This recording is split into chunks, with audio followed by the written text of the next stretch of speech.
Welcome to No Category Left Behind, the GDQ hotfix show that showcases category extension speedruns. I'm your host, Nuclear_Reaction, and tonight we've got some Super Metroid for you. But first, we just have some announcements.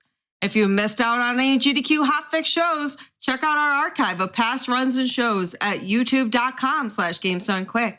If you're watching on YouTube, feel free to join us over at twitch.tv/GamesDoneQuick to check out our live shows starting most nights at 7 p.m. Eastern. And while you're there, as a reminder, the subscriptions and bits for the month of January, minus the amount GDQ has to pay for taxes, will be donated to the Prevent Cancer Foundation.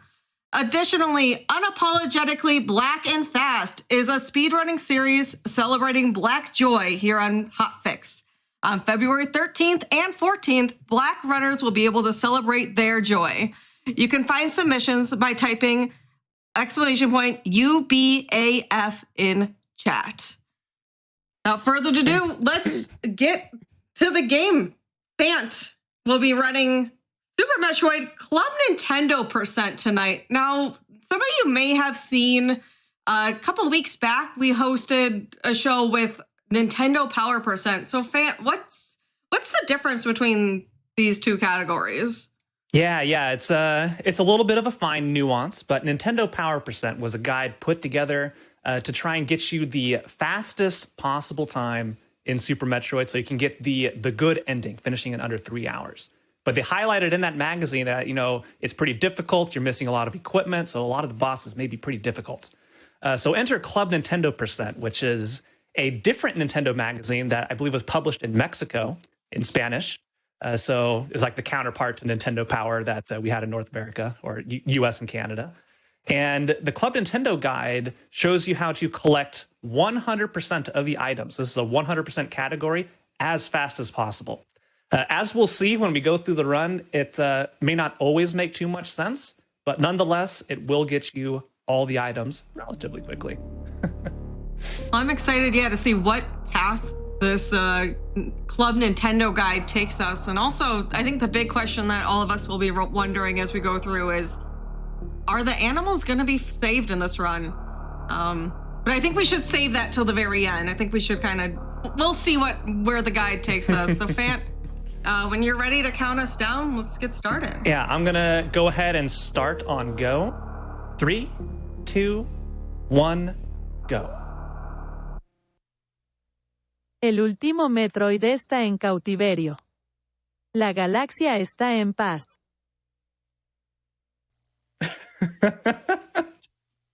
So, you may notice we're watching the opening cutscene here, and this isn't as part of the route in any category on the Super Metroid leaderboards that speedrunners commonly use.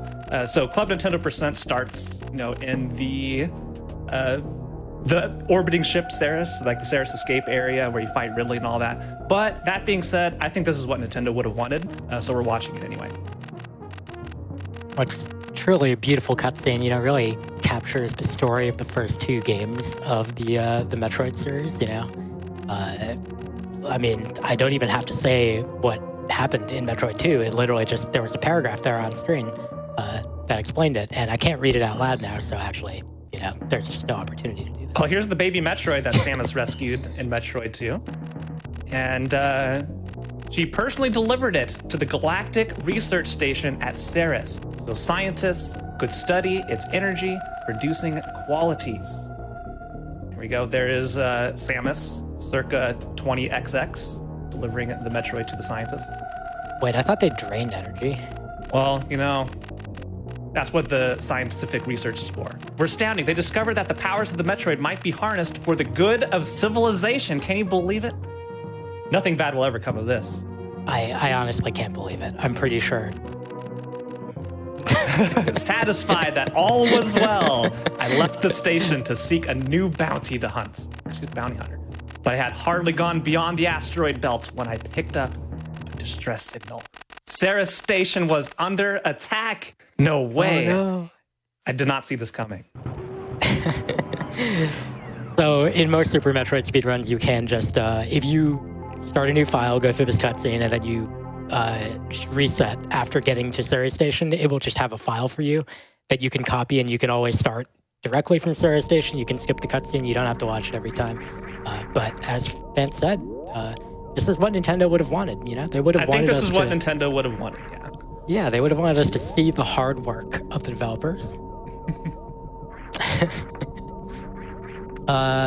So while we're going through Stereo Station here, which I'm sure anybody who's ever watched Super Metroid at all has seen probably a million times, Fant, do you want to talk about like your, kind of history with this game, like level of experience type of thing? Mm-hmm. Yeah, so I've played Super Metroid for a number of years, mainly via the randomizer Super Metroid Z3, which is a combination randomizer of Super Metroid and Link to the Past combined together. But it wasn't until about last month that I got into speedrunning. So I will preface this run here. You are not going to see world record level play from me, just setting the record straight right there. You're going to see someone, just starting out, learning things recently. So I go for like easier strats, safer strats, and all that. With a couple difficult tricks I will try to sprinkle in here and there. So it'll kind of give you a different look at how Super Metroid can be played and how, you don't have to be Zost to enjoy speedrunning Super Metroid and have a great time with all these categories and doing all these, weird little things that you can do in Super Metroid. Yeah, I think nice, one of the great things. All right, nice steam there. Come Going on. for max You steam can make percent. It. Only 40 seconds left. Oh no! All right, okay, we made it. Whew, that was the first That was close. really spooky point for you, huh? Yeah. I was worried the run might end there. Top runners can do that like 10 seconds faster than I escaped there. There's some crazy damage boosts you can do on the steam, the RNG steam that pops up. Very impressive. Honestly, that's thinking about arbitrary categories, category extensions, things like that. There is a category for Series Station RTA for this game. Yeah, escape Series Station as fast as possible, and that's the end of the run. Yep. And God, it's really optimized. It's honestly kind of obscene.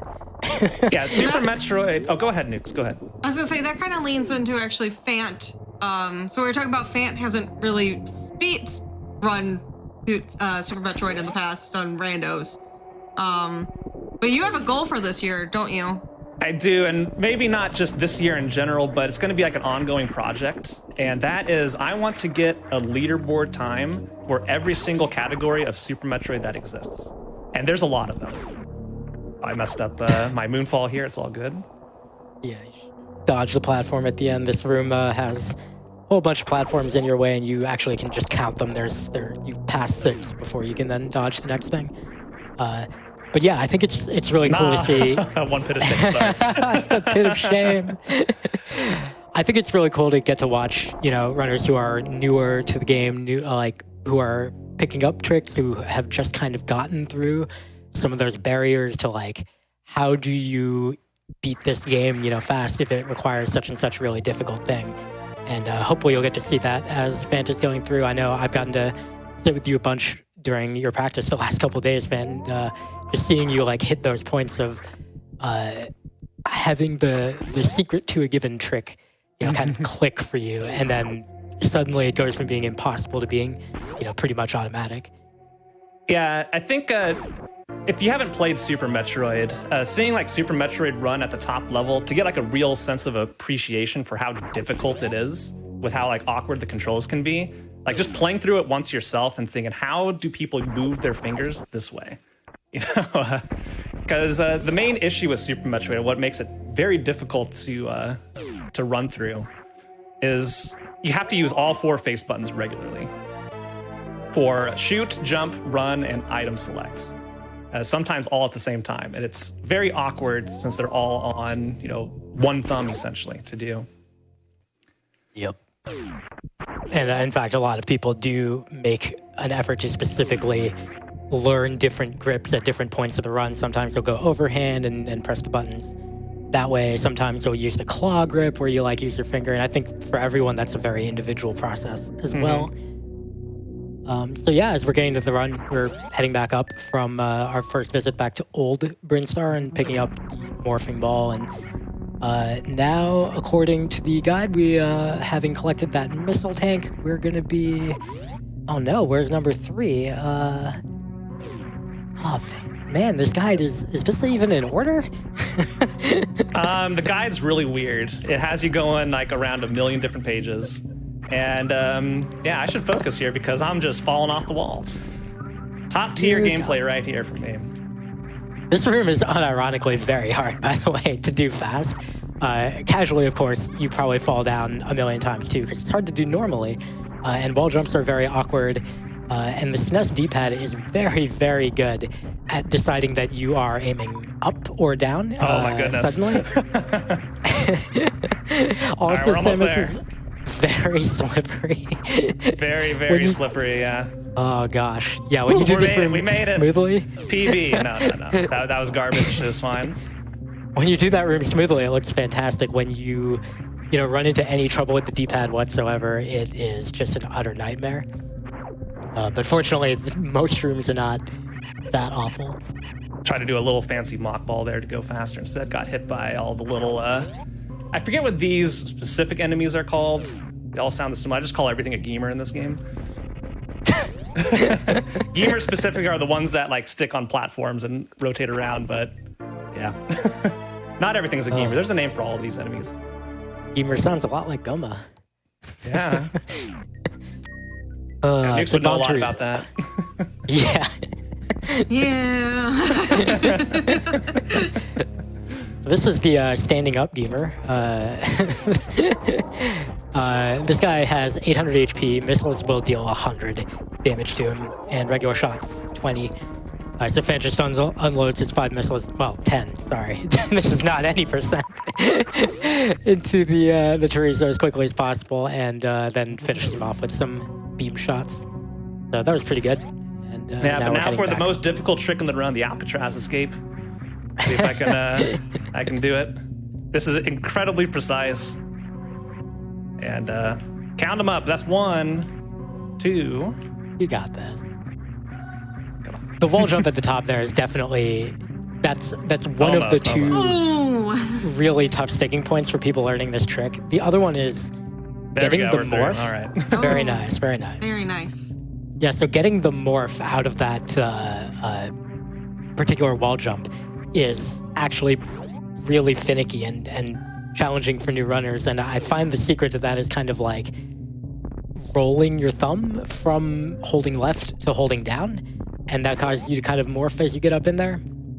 But it's different for everyone. Some people don't find it too difficult, but then find other stuff very challenging. All right, so I do want to stress that one of the most difficult things to do in Super Metroid is go down. It may not seem difficult, or you're just falling, but like aiming your momentum, because it's very easy for Samus to completely stop in her tracks if you mess up.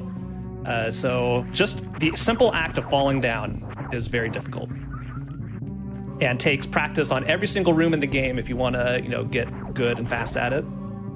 Here we go, the Terminator room, because we don't stop firing and we don't stop running.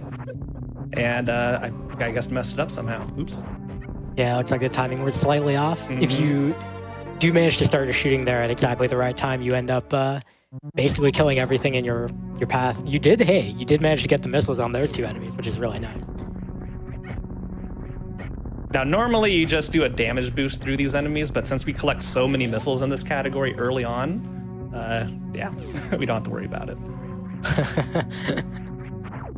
Indeed. We also won't be, unfortunately, using them to do the pretty well-known, I think, sequence break to get super missiles before having to go fight the boss, Spore Spawn. I'm not getting the super missiles in this room right here. The first super missile pickup? Wait. No, you gotta go past that. Sorry. No, it says they're going past. Sorry. No. Well, I do have to go in here and get the missiles. You're right. It says I need you're getting these the missiles. They're important. Yeah. According to the guide.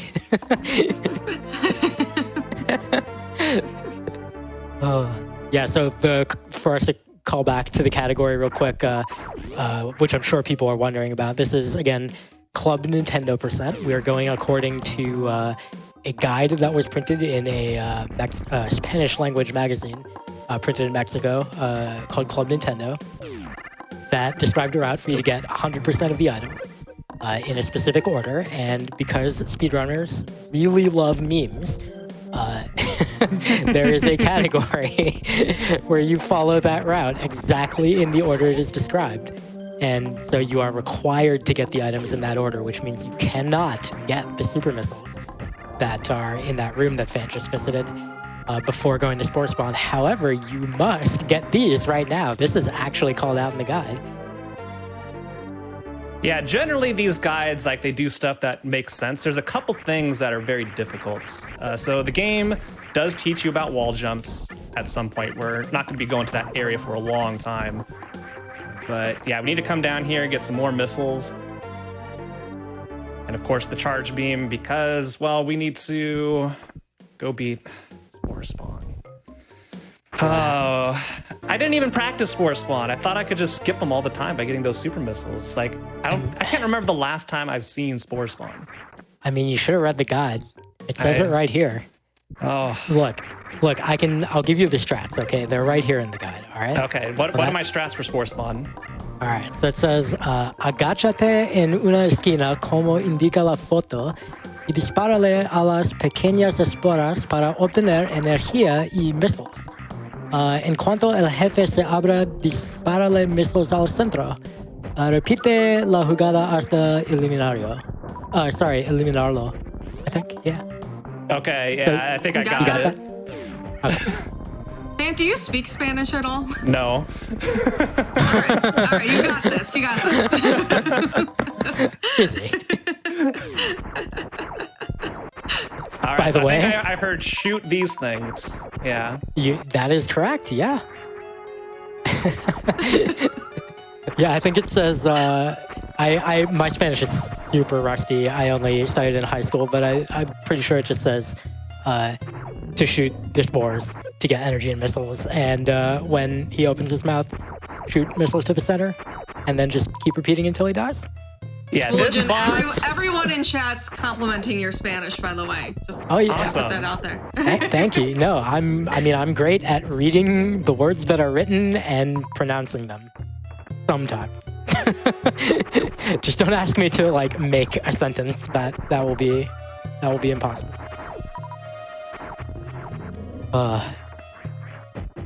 I'm getting one hits in all of these, so we're gonna be here a while. There are strats, like, I would be a little facetious here. There are strats for quick kills to carefully time missiles and deboost into the hitbox to, 2-cycle or 3-cycle this thing. Like, that was 2 hits right there. Normally you Nice. get 1, so it's very difficult to do. So if you see like top speedrunners come in and just melt this boss, though, you'd have to watch one of the weird categories because you almost never see this thing. Well, I can tell you about a weird category.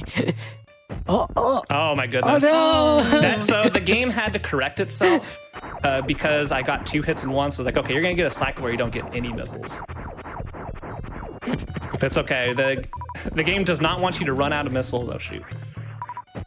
I just Oh my want to God. remind everyone, You too, got especially one. I know we've had people coming in. Fant is kind of newer to actually speed running. This is the first Super Metroid speed run that Fant has learned. But he's done Super Metroid Rando in the past, so Yeah. kind of That's like a wise. challenge for Fant. Just to kind of show off that, anyone can do this. You don't have to be top level. Yeah, I agree. It's a Nate. lot of fun. And like a lot of these, one more more hit. unusual categories. So close. A lot of these more unusual categories are a really great way for people who are, newer to speedrunning or maybe brand new who maybe look at, an any percent run or 100% run and All they right, just, it's down. Sorry. well done. Hey. No, you're good. That was not well done. You could be nice. You don't have to be nice. You killed Yeah. it. I did kill You it. killed Yeah, it, it's so. done. And this is would- actually a gold split for me. So, all right. And you're asking somehow, is like, we never do Spore Spawn in Super Metroid. What's this? Yeah, for real. But yeah, these categories can be really great if you look at those, those more common runs and you see how optimized and how difficult the top runs look. And even if in your mind, that you don't have to do all the hardest strats, it's still kind of intimidating to try to get started on that. But with some of these categories, it's almost intentionally a meme. So like you can almost just take it a little less seriously, just implicitly as, as an individual decision. I'm not saying that there aren't runners who have put in serious time and actually gotten good times in these categories. But yeah, it I makes think it really it's a nice. great way to get started, though, honestly, and Yeah, start learning yeah. little tricks and stuff. Yep. So you're ready to maybe tackle a bigger project. Yeah, every Yeah, single one of these rooms that you see me go through, there's a wonderful speedrunning wiki. So I think it's like supermetroid.run or something, which is perfect. And it teaches you a lot of how all the rooms work. And every single room has like 3 different strategies to it, or 4 different strategies to it. Like beginner, advanced, advanced, advanced. So there's a lot of good stuff here. And I think, Woolgen, I should probably go to the one and only Sloter's refill room here. I think so too. Yeah, I think this Sloter's would be a good proof. idea. Shout out to Sloter's. Go in here, get an energy refill. Also, you are actually low on energy, so Oh, you yeah, know. yeah, that's what I'm saying. I was like, Even better. I got a little cheeky with my D boosts there. Yeah. That is definitely one of the challenges as you're new to a game. Is just getting to the point of expertise where you don't constantly take damage and just get hit by random things that a runner who's practiced the room so many times they can do in their sleep, probably not going to take too many of those hits. But a newer runner is going to need to be aware of that. And I honestly, Fan, I think that's a really good argument for me, at least, in favor of doing more no reset kind of runs as a newer runner. Like, just finish the run, whatever it takes. Just start and finish, right? Yeah, I'm a big proponent of no reset runs. All right. I managed to dodge the block in the hole. It was wonderful.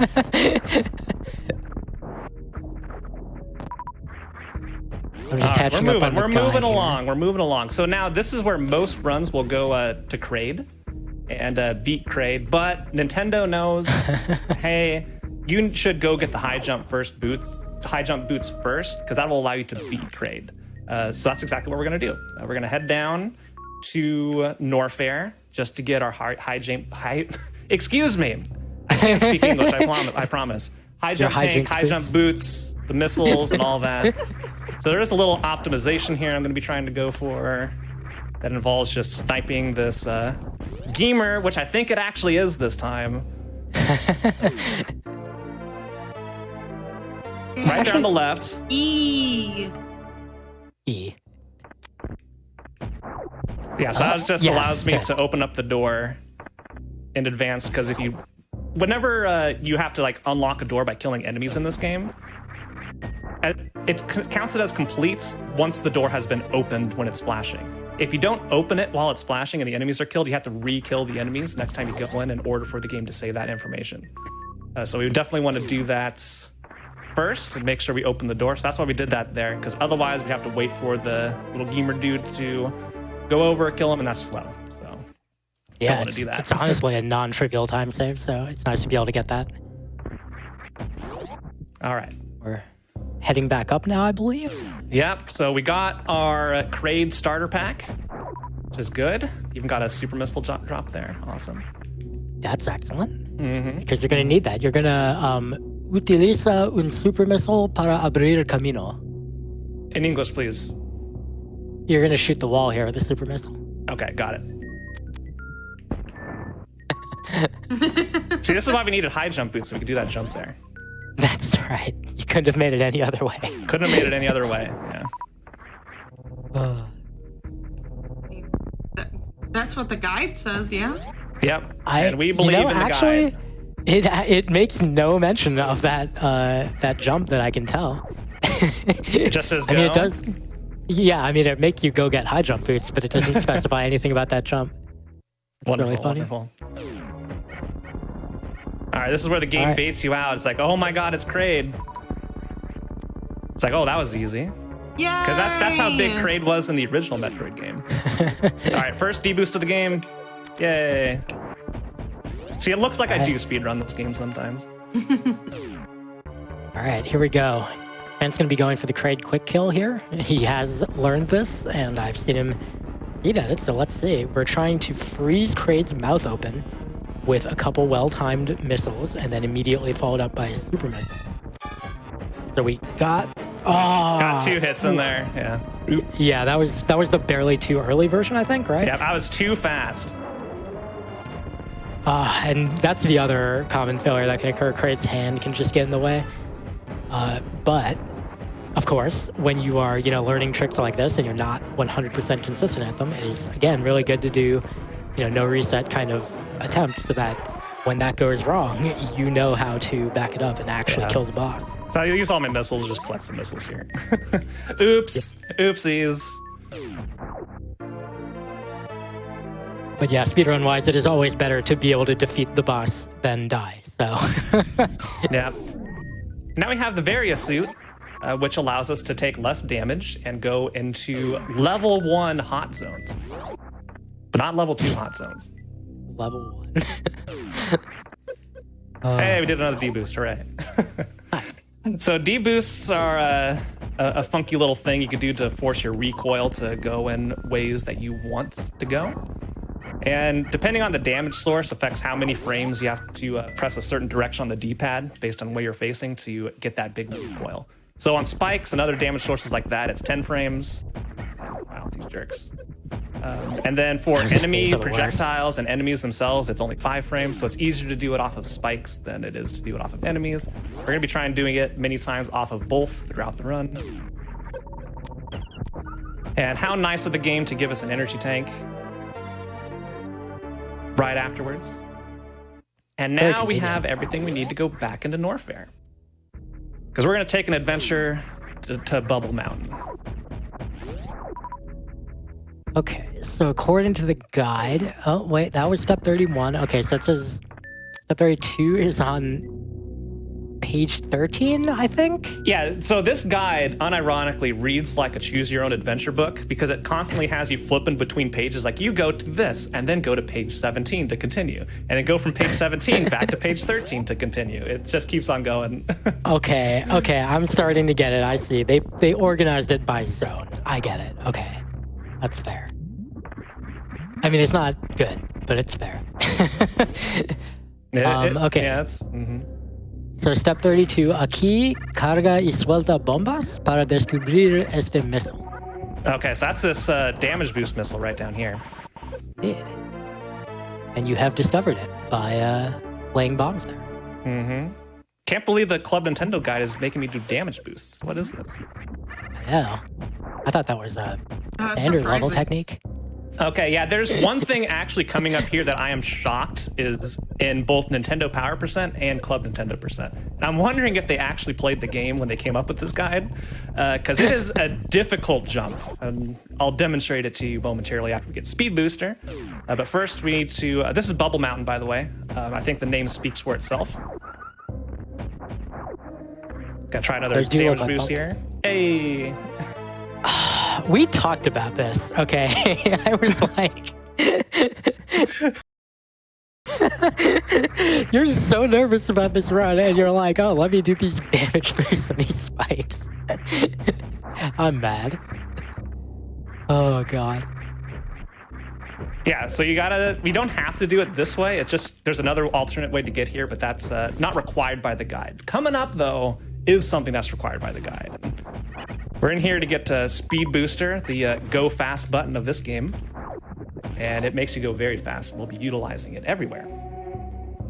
Actually, that jump there are literal pictures of that exact jump in the guide. Is that jump in the guide? Okay. It is literally in the guide.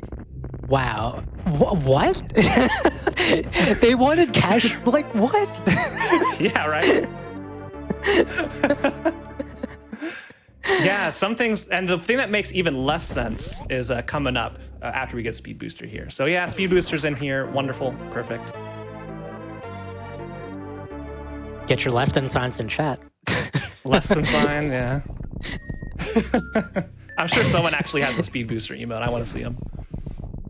I'm going to try and time a shot here. I missed it. Oops.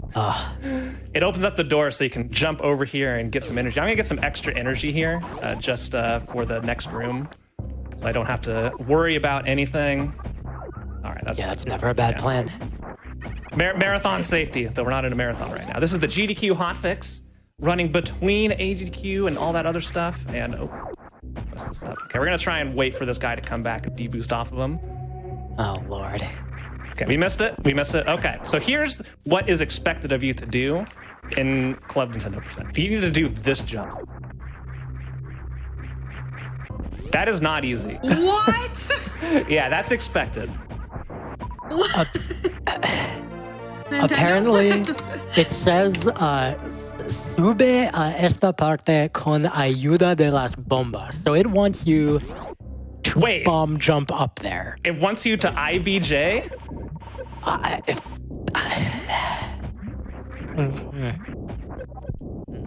Oh, okay, I actually can't collect that missile right there. That's second in the guide. If I collected that missile first, the run would have been invalid.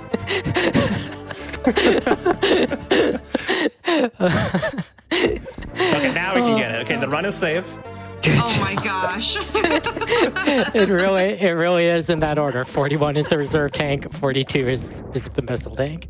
There's a couple areas where it leaves it up to dealer's choice, but that one, no, you have to get that one first.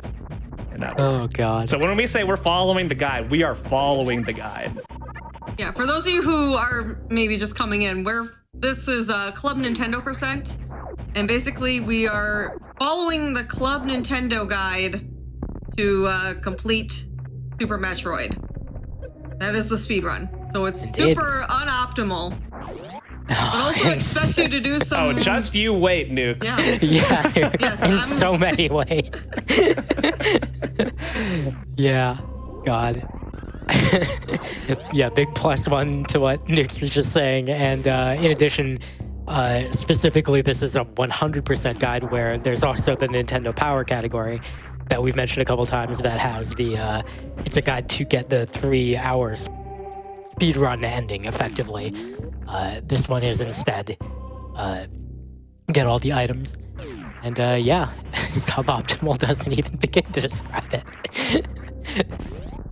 Oh, Yeah, jeez. so we're on our way to Ice Beam, which makes sense to get at this point in the run.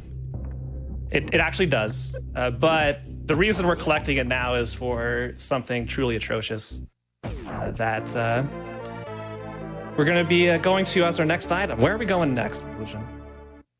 Let me see. We're on 48, I think. Nuevamente corre aquí para destruir los bloques del suelo.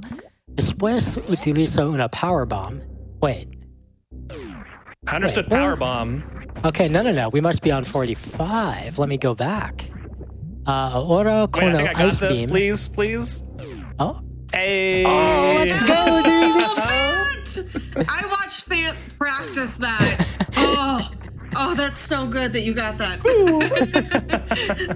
That's tricky. Yeah, that was a mock ball. I don't think we've talked about mock balls yet, but they're we pretty haven't cool. now. But Yeah. we have time going up to these power bombs after you explain where we're going, Lucian. Yeah, so 45. Ahora con el ice beam puedes congelar a estos enemigos. Enemigos? I've never heard that word before. I'll have to look it up. Y así llegar hasta arriba. So yeah, you know where to go, right? No, From that, you understood that? You didn't understand that? Well, where does your heart tell you to my go? heart tells me we're climbing the big. Uh-oh. Hang on. Okay, we're out. You know what? Let's pay another visit to our good friend Sloter's refill room, okay? We're I gonna was go like- over here. Is your heart telling you to die? Please don't. You want to live. I've actually, the amount of times I've practiced this, that's the first time I've gotten stuck in that pit. I hate those pits a lot. Yapping Yeah, Glasser. they're scary. Yeah, so we're going to get the most inefficient power bomb pickup, like, in the game. It is not great. So we're coming all the way up. I think this is just like the red shaft or something like that. I don't know. Red Tower. Yeah. Red tower, and it's a tower and it's red. So that's you go. why. Super Metroid names. So are this is why we great. needed ice beam to go up here. So we're following the strats laid out to us. Okay, we're good. Yep. And this Now is like just- the game's first foray into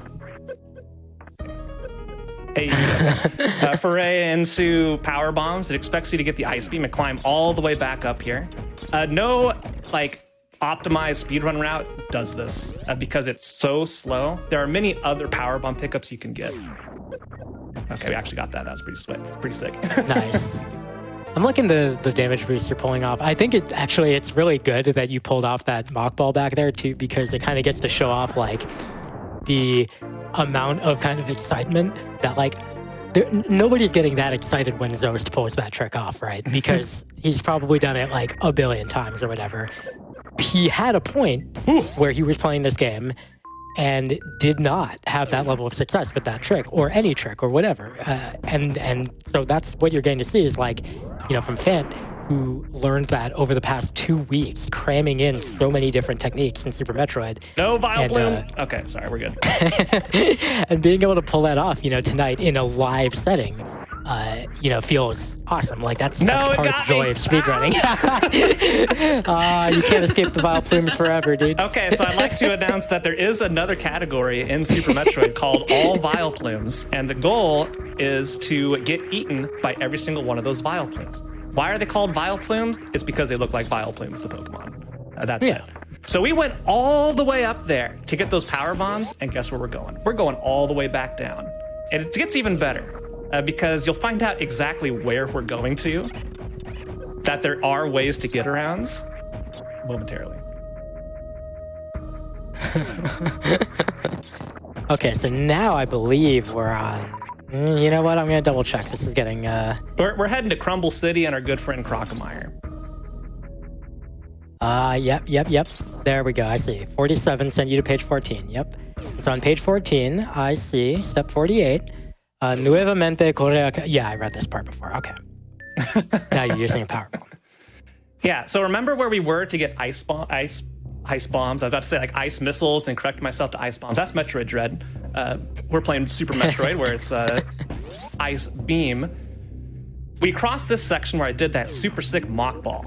And the reason we ran all the way up there is so we could get a power bomb to just go down here. That was why we took that big, huge detour.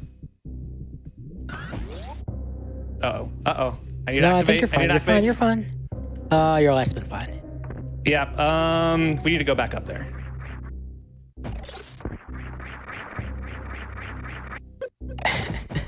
This room. Heck, these... Yeah, I got ahead of myself there. We're fine. Oh, God, I hate this room so much. This is tough to get back up. For anyone who actually, I'm sure there's a fair number of people in the chat, even though Super Metroid is, of course, you know, a very well-known and popular game. I'm sure there's a ton of people in chat who have never played Super Metroid, so you might not realize how... we made it back up. Okay. Nice. Now you get to do the strat you actually were intending to do with the Shine Spark. I actually ran through the door, which was the problem. Yeah. If you've never played Super Metroid, you might not realize how god-awful the wall jumping in this game is. Like, this is one of the first really, really, like, widely played games to have wall jumping. But it's not good. It's really hard to use, and it involves you jump towards the wall. After touching the wall, you hold away from the wall, and then you have 8 frames or something to jump again during that. I forgot to save. Oops. It's fine. It'll be fine. I was going to do a safety save here on Crocomire because sometimes the acid can heck me up. But we'll be fine. Don't worry about it. It's not like we'll go all the way back to the start of the game if I die here. Nope, it isn't like that.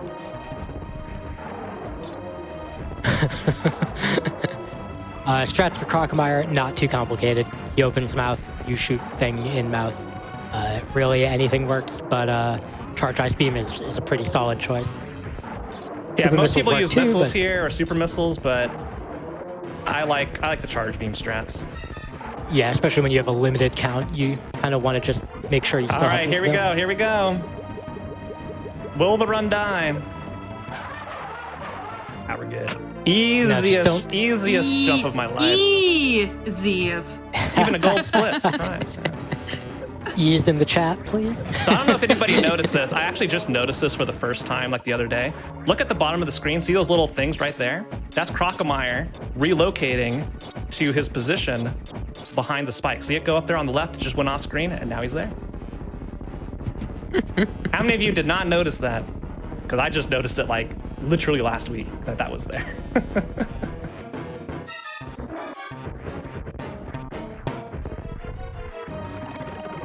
I love that they have you get that without grapple beam, by the way. Yeah, a lot of this stuff doesn't make sense. There are rooms it has you avoid because the enemies are too hard, but then it makes you do something like that. All right, I didn't get the moonfall beforehand, so let's see if I can get it here. Wait. There we go. That lost time, but I moved fast. Nice. So it gained like mental time. It looked cool. It gave me more confidence. Gained mental time. Oh, that's honestly a mood.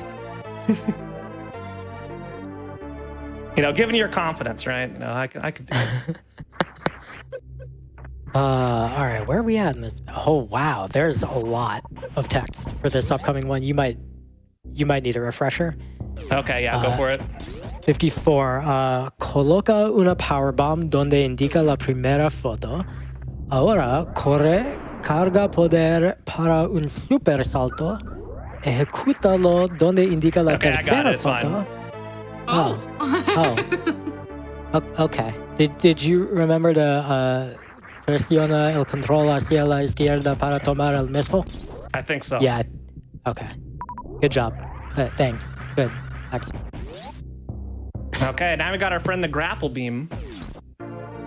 Friend. Yeah. So I'm gonna try and do a fancy jump here, but I still don't quite understand how it works. Oh. Hey! Yo, that's I haven't even seen you practice that one. Nice, dude. I didn't practice it. I just knew that it existed. Wow. I guess we can mention mock balls now because you just did another one there, and they look really cool when pulled off. A mock ball is basically if you're in ground like running speed, like non-morph ball, and you jump, and upon hitting the ground, you morph at like that exact moment, along with some other things. There's something about like holding the jump button. I forget the exact controls or whatever. You can find those details on supermetroid.run, the speedrun wiki. I love that that's the site name. Oh yeah, run. it's fantastic. It's great. It's really easy to communicate to people too. But yeah, if you pull that off, it maintains Samus's running speed into the morph ball. So it's called a mock ball, which either spelling of mock really works there. But yeah, it's honestly like it's not too hard to pull off, but it does facilitate like one of the most important sequence breaks of the run. That's the early super missiles. If you are not doing a category that requires you to fight. So we can't do that here, obviously, but stay tuned because after this run, you may see that mock ball. Oh god. Alrighty. So we got a whole bunch of goodies now, and we're on our way to Wave Beam. So most runs will have Wave Beam and all that stuff before even going down to Crocmire. It's just faster a lot of the time. But we need to do things with Grapple Beam because this room requires the Grapple Beam. We're not going to use the Grapple Beam in the room that requires the Grapple Beam, but the guide says we should use it. I'm going to do something a little bit different. So remember Bubble Mountain? We're back. We're just like on a layer going the opposite direction this time. Okay, so we need to do, and I hate this jump because this guy right here can be such a jerk. This jump. Okay, all right, there we go. The second time that jump has been in this very, casual 100% Club Nintendo run. This guide is all over the place, to be honest. Yep, so it really is. This is where we needed a wave, or not wave beam, a grappling hook, okay? For this section right here, if you look at the top of the screen, there's like a little grapple points there. And we're just gonna say, see ya. We're just gonna do that instead. This jump, I am 100% convinced, is easier than the one in Bubble Mountain that the guy forced you to do. Yeah, that is 10 times easier to do it. Like, as soon as you understand how wall jumping works, can just do it relatively consistently, that one you can do. I guarantee. We're gonna try and do a fancy jump to get back up. Missed it. Okay. It's all good. It's all good. Nice. Second try. Okay. Beautiful. The cycles are using the edge of different. that So platform. I came up with 3 backup jumps if I miss it once or twice or thrice. Because every time you jump up there, the cycle of the things you can jump off of changes. So that first one, I can only jump up to the first time. Then I have to go to a different one, target a different point in order to do it there. So, yeah. We There we go. love backup strats. That's good. Well, now that we're done with that Yeah, now we're very done with the hard part, efficient, so I can relax. I can relax now. Oh, shoot. very. You told yourself not to do this too the other day. I did Like, tell don't you- myself not to do this. Don't mental note, do not fire the ice beam. I kind of just fired the ice beam as a reflex, just like, I'm bored, I'm gonna do things. Kind of like you see runners doing IBJs casually while they're waiting for a cutscene to finish. Well, yeah, it's kind of like that. Well, you do want to shoot the ice beam at the end of the room, obviously. So it's easy to get ahead of yourself, and then you freeze those enemies right in front of you, and it's sad. it is sad. So now that we're done with our very efficient traversal of Norfair, and once back to Brinstar to then go back to Norfair, I guess we're back in Brinstar. Gonna try and do a shine spark through this next room.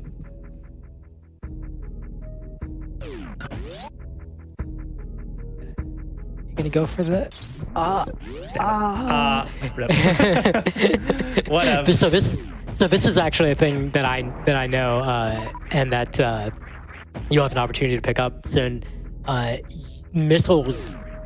Only missiles are fast enough to outspeed you on shine sparks like that.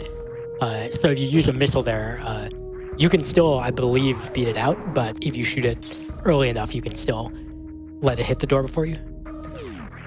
Yeah, so this room here is inexplicably also in the any percent route, the Nintendo Power route.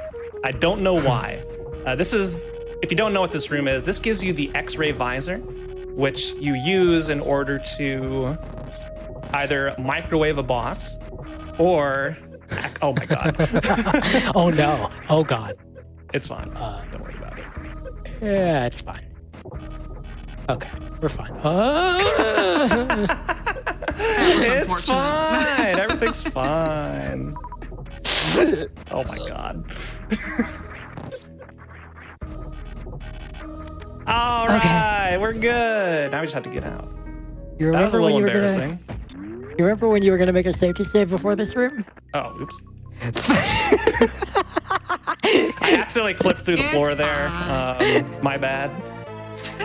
It doesn't invalidate the run. I don't see anything in the guide about whether or not you should clip through the floor. Yeah, so as long as we you're fine. collect the items in the order given, we're good.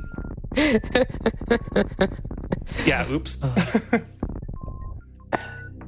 So yeah, you can microwave enemies, or you can find hidden blocks or something. Yeah, X-ray. Yeah. But yeah, it's totally a useless item. Like, if you are a speedrunner, that is. If you know where the things are, there is literally no value to having the X-ray visor. But we have it. And Even you though could we have too. the guide to where the items are. Yeah, Yes. you still need it to know where they are. Yeah. Yep.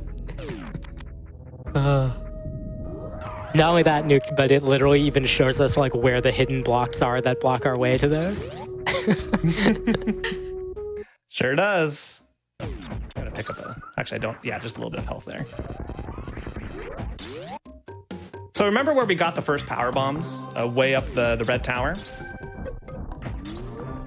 So interestingly, there's another pickup there that we could have gotten while we were there on that trip. But the guide doesn't want you to do it because like the enemy is hit too hard or something. I don't know. But this next room we're going to is expected, and these enemies hit like trucks. Oh god.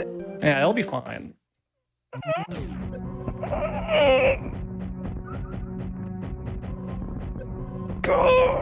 Okay, we're fine. I had like Vuligen is being a drama queen over here. That was fine. There was no risk of death. Sure. Yeah, you can. Yeah, okay. Sure. We're fine. Yeah, because now we're gonna go get our E-tank to refill our HP. Thank God. uh, Yeah, this is another thing that's also inexplicable. To our right here, there's a little wall there. If I could actually hit the thing, there's an energy tank. And up there are two pickups, the Billy Mays missiles and the Billy Mays 2 missiles. So we have everything we need to get there. We have speed booster, we have power bombs, but it doesn't want us to go up there without the gravity suit, because there is a room with a little bit of water in it that makes the jump slightly more difficult. So we need to go get the gravity suit and then come all the way back down here in order to get that. So, yeah. Wow. It makes me tired just hearing you describe that. Oh no, then what a shame. So where are we headed then? We're heading back out to the, I call this the dead brain missiles. They're underneath where the old mother brain was from the original Metroid. Okay, I see, yeah. Step 69. Oh, that's step 69? Nice. Yeah. Con bombas abre camino hacia abajo para tomar el missile. And then step 70. Oh, okay. It's going to have you do this, huh? Exciting. Yeah. I call these the 3-minute supers because you have 3 minutes to escape in the original game. I forgot to lay down a power bomb. It's fine. So there are a number of really sweet setups you can do to freeze these guys or short charge and like get past them with a D-boost and do stuff. I am not that good yet. So I just do that. Freeze them and then go all the way up here and get our first super expansion. God, what? I didn't even think about that. Oh my gosh, why? There's so many available Why? Why is this guide like this? Is what Nintendo thought was best, okay? And we trust Nintendo to know. This is why we get the magazines. This is why we call the Nintendo Power Hotline, so they can give us these hot tips. They didn't even know well enough to put auto fire in Metroid Dread. Like, how could they know what order you should get the items? Okay, anyway. Remind me to save at the ship. Save at the ship. Hey, Fan. Yeah, what's Remember up? to save at the ship. Okay, thank you. Welcome. The ship vent, by the way, save at it. At the ship. All right, it's fine. I got it. Oops, overshot it. Okay, we're good. Hey, Fan. We're Make there. sure to We're save. there. You do have to select the yes option. Oh yeah, I almost selected that. Fan. See, that's why you needed reminders. No, this is why I brought it up. Exactly. Thank you all. Oh, God. All right, so step 71 over here says, missile, tómalo y dirígete a wrecked ship. So I guess we're going to wrecked ship. We sure are. And we're going to try and do my first short charge, a one-tap short charge. Oh no, I fell. It's fine, don't worry about it. It's all good. It's fine. Although, if this guide really wants you to have gravity suit that badly to touch even the slightest amount of water, you might be invalid now. All right, so I'm going to just get over here. Hopefully I can get this first try. I'm bad at short charges. They're hard. There we go. Very nice. No, very nice. Wait, what? What? I've never seen anyone. I know I'm saying the thing, but I honestly have never seen that happen before. I've never seen that before. What did I do? What did I do? I don't know. Yeah. If any veterans of Super Metroid are out there right now can explain what just happened, I'd love to know. I literally had no idea that could happen. I did not know that's what it's you could. supposed to look like. Yeah. Oh God. Sure. All right. Everything's good. That's hysterical. Thank you, Oh, GDQ, man. for having me. All right, we made it across. To quickly talk about a short charge that Fan just did there. The way charging the Shine Spark works in this game is you hold the run button and you run for a certain amount of distance, and eventually it makes you go into a super speed mode, and then you press down to store a Shine Spark. To short charge, it turns out that basically the game only checks when you're pressing, when you're holding the run button every so often, every so many frames.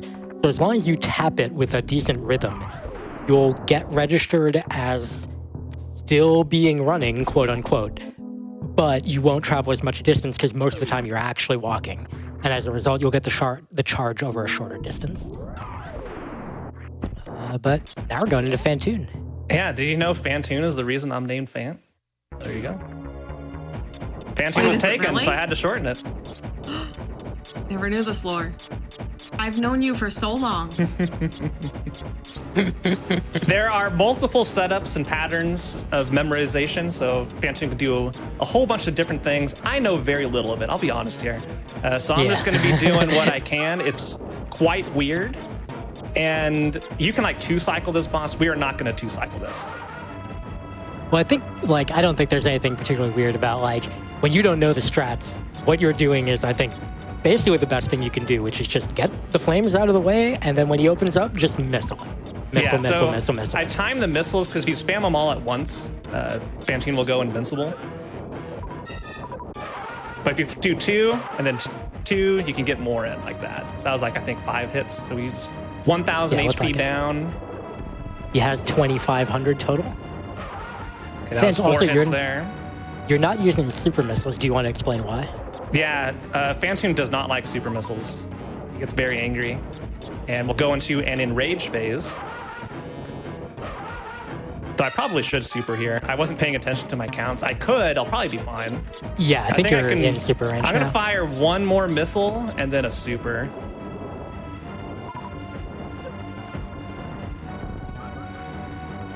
What a rude elephant ghost. Yeah. Oh my god.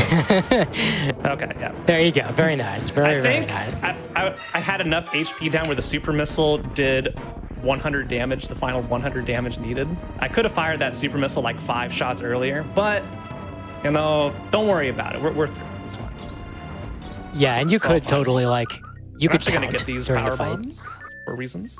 It is hard to count missiles in the middle of a fight, but you totally... Especially when I'm trying to talk like I know what I'm doing. Yeah, exactly. You just have to get better and better at the game over time. Mm-hmm.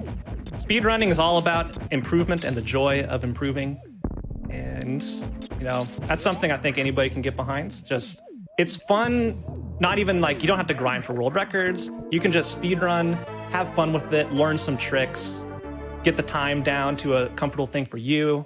And there's so much you can do in this hobby that outside of spending, you know, thousands of hours in one game. Not saying that's bad. That's great. The people who enjoy that, wonderful. And they give wonderful shows. They know so much and they're having a blast doing that. So I want to stress there's so many different ways to enjoy speedrunning.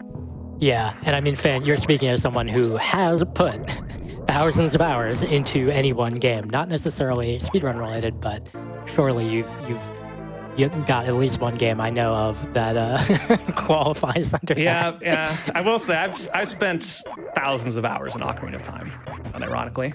So Nukes probably knows a lot about that as well. A little bit. Just a little bit, yeah.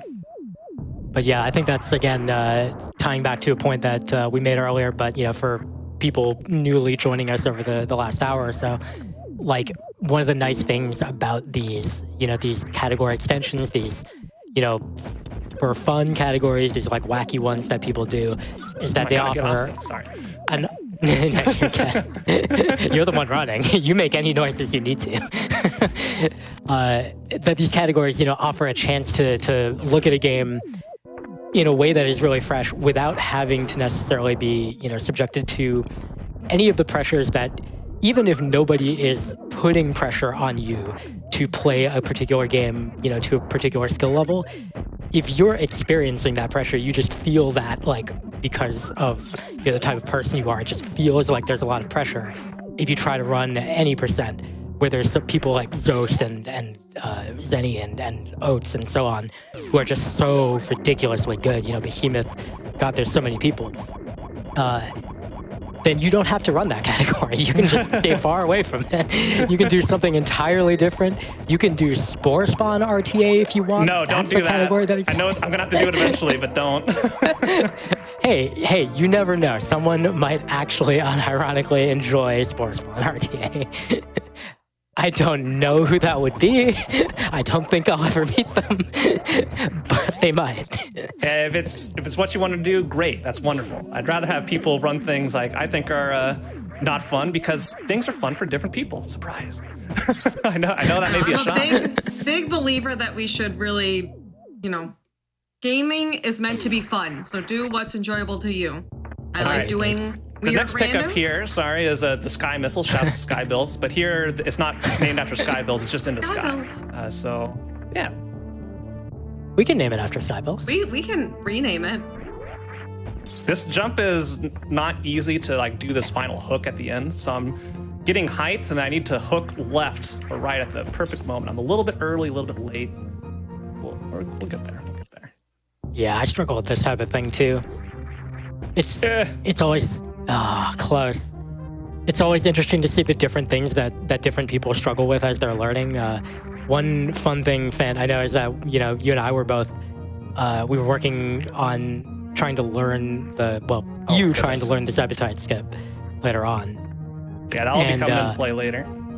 There were some folks in chat talking about the method that I had given to Fan, the one that I found straightforward, and the one that Fan subsequently found straightforward. And some folks in chat were like, "You're doing the hard method. There's this other method that's really easy." And so, Fan tried it, and I tried it. Okay, we got it. There you go. Very nice. And both of us find that method harder, right? Yeah, I less cannot do consistent the for easy us. method. I It's have to so do the hard weird. method. What's But we'll the get there. intended? I'm assuming Club Nintendo doesn't mean for you to do what you just did. No. Yeah, there's so- these moving platforms back and forth in the sky. Okay. Yeah, it takes a while to get there, and it's just a measly missile upgrade. But we need it, especially for Ridley coming up. Oh yeah.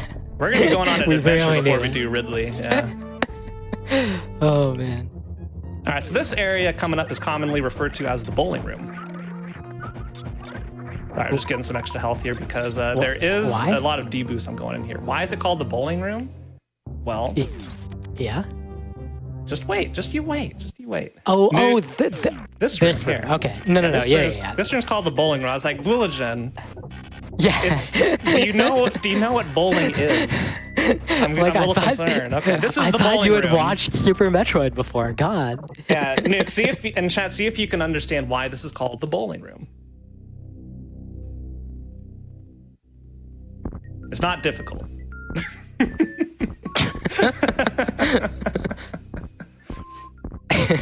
Is it because there's spikes? Yeah. Exactly. Got it. Perfect. Got Yeah, it. definitely. Yeah, it's another. A spike is another word for strike in bowling. Yeah, I'm making that that's up. what I thought. That I doesn't don't mean bowl anything, yeah. often, but that's what I remembered.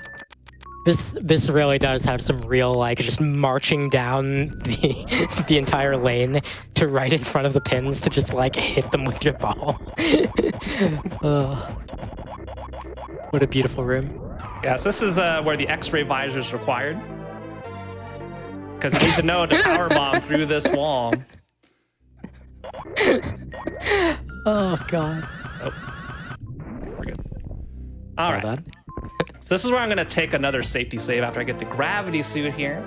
But one thing I want to note, remember how I said the gravity suit is needed to get back to that, the Billy Mays missiles way back in retro Brinstar. Oh yeah, I need to try and spark this. Oops.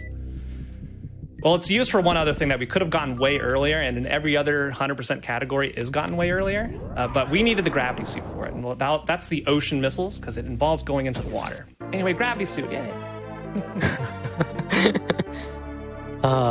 Yes, the most required of requirements. All right, so we're going out here, and the game's like, haha, this door goes nowhere. You're falling back down. So we need to go all the way over here. I'm going to be careful not to avoid these fish. This is where we needed to go, in here. It is not difficult. It's way easier to do this than to do some of those bubble room wall jumps I had to pull off earlier that's expected in the route. We got stuck inside of it. Thought I was going to make it. Anyway. Yeah. Oh, it's what? It's sending you back into the wrecked ship? Well, we need to get the wrecked ship E-tank. Yeah, we were there. We were there. You couldn't do it before. Yeah, but we needed to get that. Oh yeah, I should save here first because Yeah, they're... save. Also, this might be a good time coming up here to take a break. Let's do it right at this save point right here. How about that? That seems We just perfect. saved. I'm gonna pause the game. Good countdown, thank you.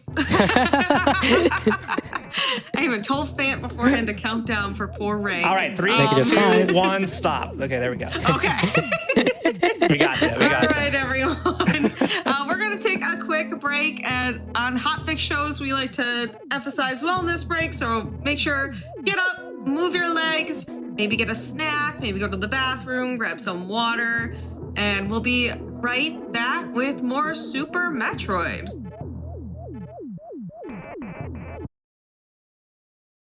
Hey, all you cool cats and gamers! Welcome back to No Category Left Behind, the GDQ Hotfix show that showcases category extension speedruns. I'm your host, Nuclear_Reaction, and tonight we've got Fant showcasing some awesome Super Metroid speedruns.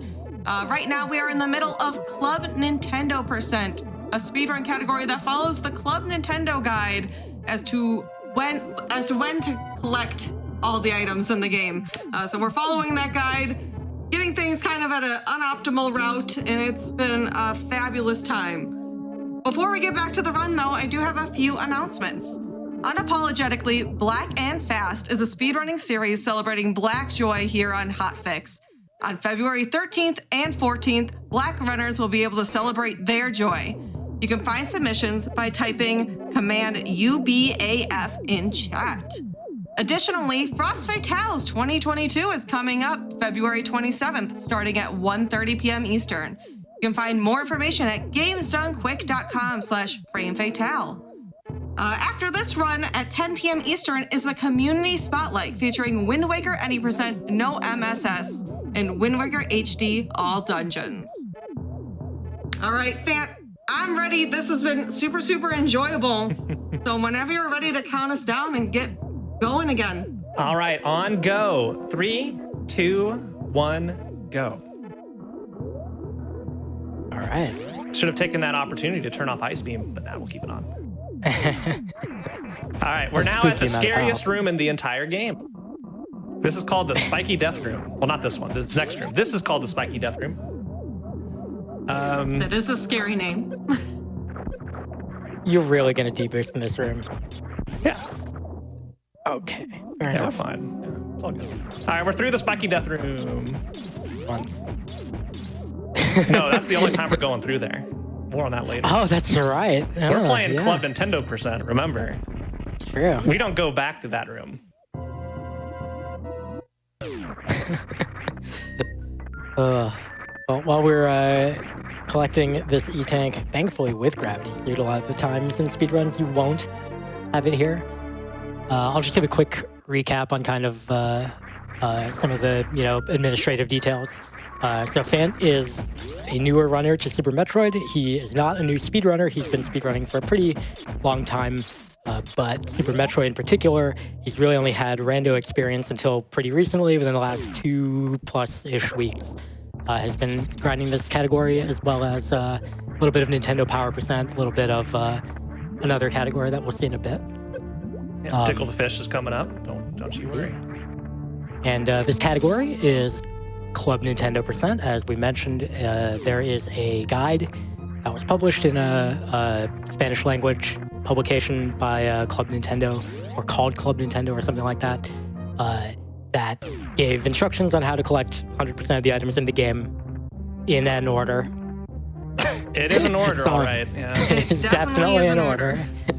Yeah, So, we're actually, really quick, we're in an area of the game known as the Forgotten Highway. And it's called the Forgotten Highway because it is slower to go here to access the area we're going to, pretty much always. But we're playing Club Nintendo %. This is the one situation where this is actually faster than going the alternative way, because we just finished up the wrecked ship, got that E-Tank, and the next pickup we're going to, believe it or not, can you guess it, is Spring Ball, all the way down at the bottom of Meridia.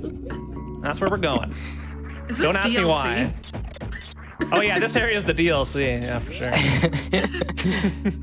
Let me see if I can find the relevant step here. Here we go. 92. Mantente colgado del bloque hasta que se rompa. Da un salto tipo spin para entrar por el hueco. Salta sobre la pared varias veces para llegar hasta arriba. En cuanto entres aquí, utiliza una powerbomb y no le dispares al enemigo porque don't kill the enemy porque él te va a abrir el camino para llegar al spring ball. All right, so the first part of that, and it made us go down this toilet here. So we're going down the drain to the bottom. So now we're where we need to go. And this is why that route is faster, because we have to go to the right side of Meridia here through these treacherous sand pits. I'm gonna jump there. And this place is hell. Okay. God, it really is. I hate this room so much. This is my least favorite area in the entire game. But our goal is to go up this little tiny spot, which is... Okay, we got it relatively quickly. Ooh. Yeah. And then they put those enemies there just to heck with you. I can't believe soon those as you enemies get came up. out of Chrono Trigger to come heck you up here. Yeah, right. All right, and this is the enemy that the guy told us not to kill. So we're not going to kill this enemy. We're just going to sit and watch. So Nukes, how's your week been going? Did you enjoy AGDQ 2022? You know, chat, what's your favorite run of AGDQ 2022? I want to hear. Yeah, chat. Let us know. You know, I saw a lot of runs, but maybe there were some really good ones I missed. Nukes, you had a couple hosting shifts. How those go for you? How'd you enjoy Oh, them? those were super fun. I got to do Kingdom Hearts 2, which included some parody Disney song singing. I remember. And we got to do Forbidden Memories, which was also just a fantastic RNG treat. I didn't get a chance to watch that one. I'll have to check it out at some point. I know Sky and Keys both had a great time, and I know that Sky crushed him. Yeah, the game gave Sky the tools. Yeah, that is that game, isn't it? All right, so we got Spring Ball, finally. That's what that whole trip was for. Now we need to go all the way back to Kraid's lair. Why, you might ask? Well, the answer may surprise you. It really won't. It won't surprise me at this point. Nothing would surprise me at this point with this route. I'm trying not to get hit in the sand pits, but, you know, it's tough. It's so impossible. The secret, by the way, that Fan actually just taught me the other day that he learned is that if you angle up or presumably angle down or whatever while you're in the sand, apparently it makes getting out like magically easier. It is a lot easier. I don't know if it's placebo effects, but it definitely works. It clearly is not. Like, I can definitely see the distinction, like when you try it with versus without. It's clearly an actual thing, which is it simultaneously does not surprise me and also is like, what?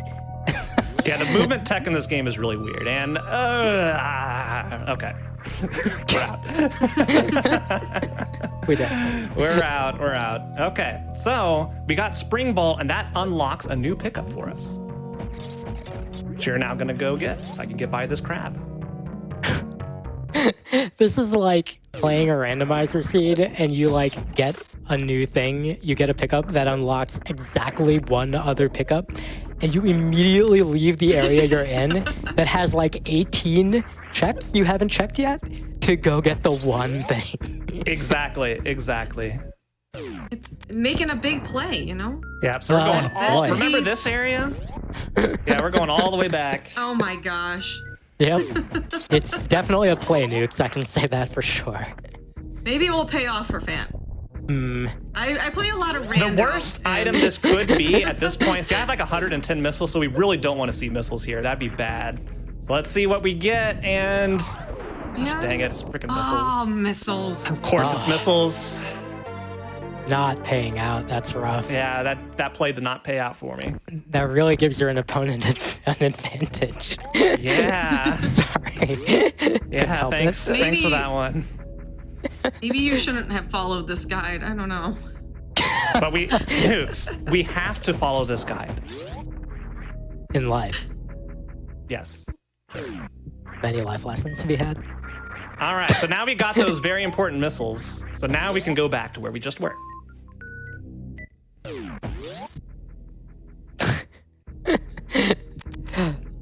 I guess this makes a sort of sense. Oh, oops. There is a Fine. save point down there. You could save the game. It's fine. Sorry, we're just doing a Shine Spark that will take most of my health. And then, nah, it's not going to take much. It takes like 30 health or something, or 40 health for this Shine Spark. It is a bit of a pain to get, though. Yeah, a little bit.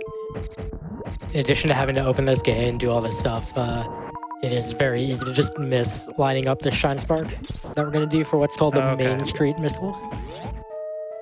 Okay, we got the Silent Spark. Sure. Nice, nice. All right, we got it. We got it. Yep. It's All right, now we're going to go do Turtle Time with Crush. This video not sponsored by Disney. But there is a turtle in here that we call Turtle Time, or at least I call Turtle Time, and we get the Turtle Time tank. Ouch. Don't worry about it. We beat the fish. All right. beat the fish. Beat the So I'm not too worried about health here because I'm going to Also, get it after refilled this in this run, room. Speaking of fish, we're going to be also doing Tickle the Fish RTA. Yep. Hey, if you want to know what that is, we'll- well, you're just going to have to stay Yeah, tuned. you're going to have to stick around. Stick around to see if we save the animals this run, and stick around to see what the heck is Tickle the Fish. Unrelatedly, though. Really Oh, I great can't get this. category extensions for this game. Sorry. There really are. But, you know, unrelatedly, just to focus on this one that we're playing right now, you know, it's really nice navigating through Meridia with the gravity suit. It's a very handy suit that makes, you know, getting around here pretty straightforward. And, God, it would be really rough if you had to do it without that, huh? It sure would. Definitely won't be seeing any of that later. Oh no. That's what we call foreshadowing.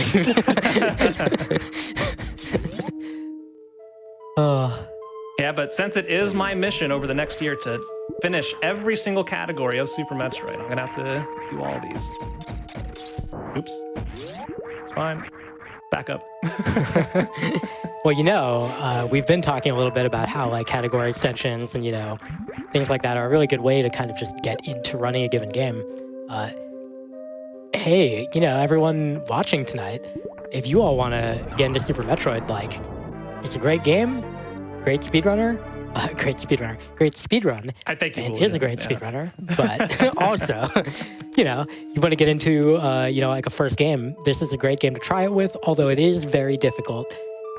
You can always make use of emulator and save states and stuff if you really need to, and also, there's tons of resources available to help you out.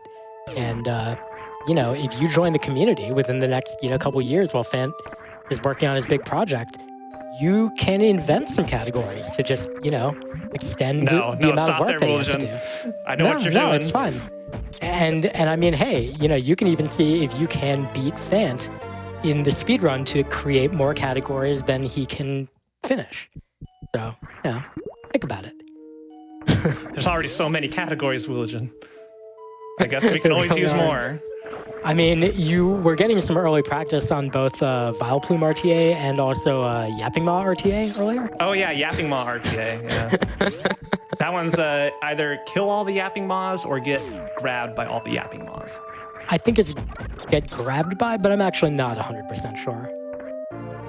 And I honestly can't be bothered to look at the rules on the leaderboard. I mean,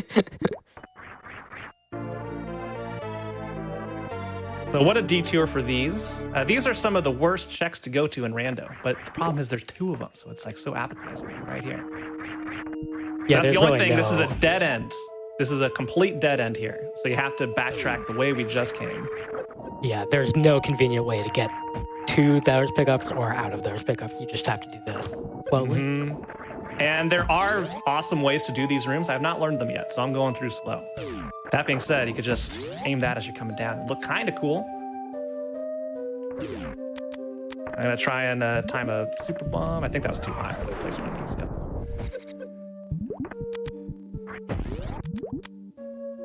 Now we're gonna get the aqueduct missiles and aqueduct supers, and I'm probably gonna make another safety save as we get to our friend Botswoon shortly.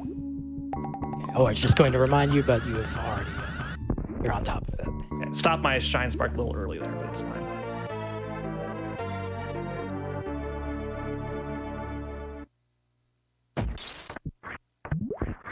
Ooh, cut that a little close.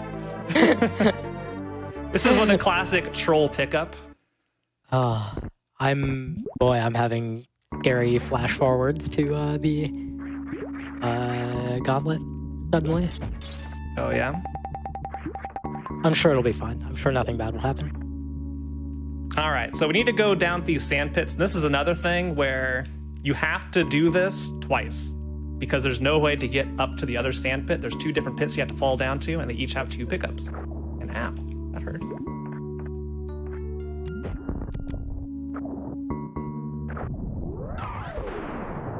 Spring ball really helps this out, allowing you to make that jump more easily. That's not a bad room. Why am I having flashbacks to having a cane of Samaria in this room? Oh yeah, SMZ3 randomizer combined with Link to the Past. And so cursed. you can get the Moon Pearl in this room. No, don't say things like that. And if you don't know what that means, don't worry about it.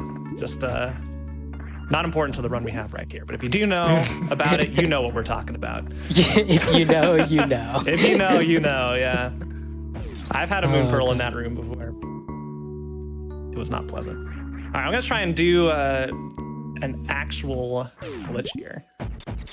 I know, surprise, surprise.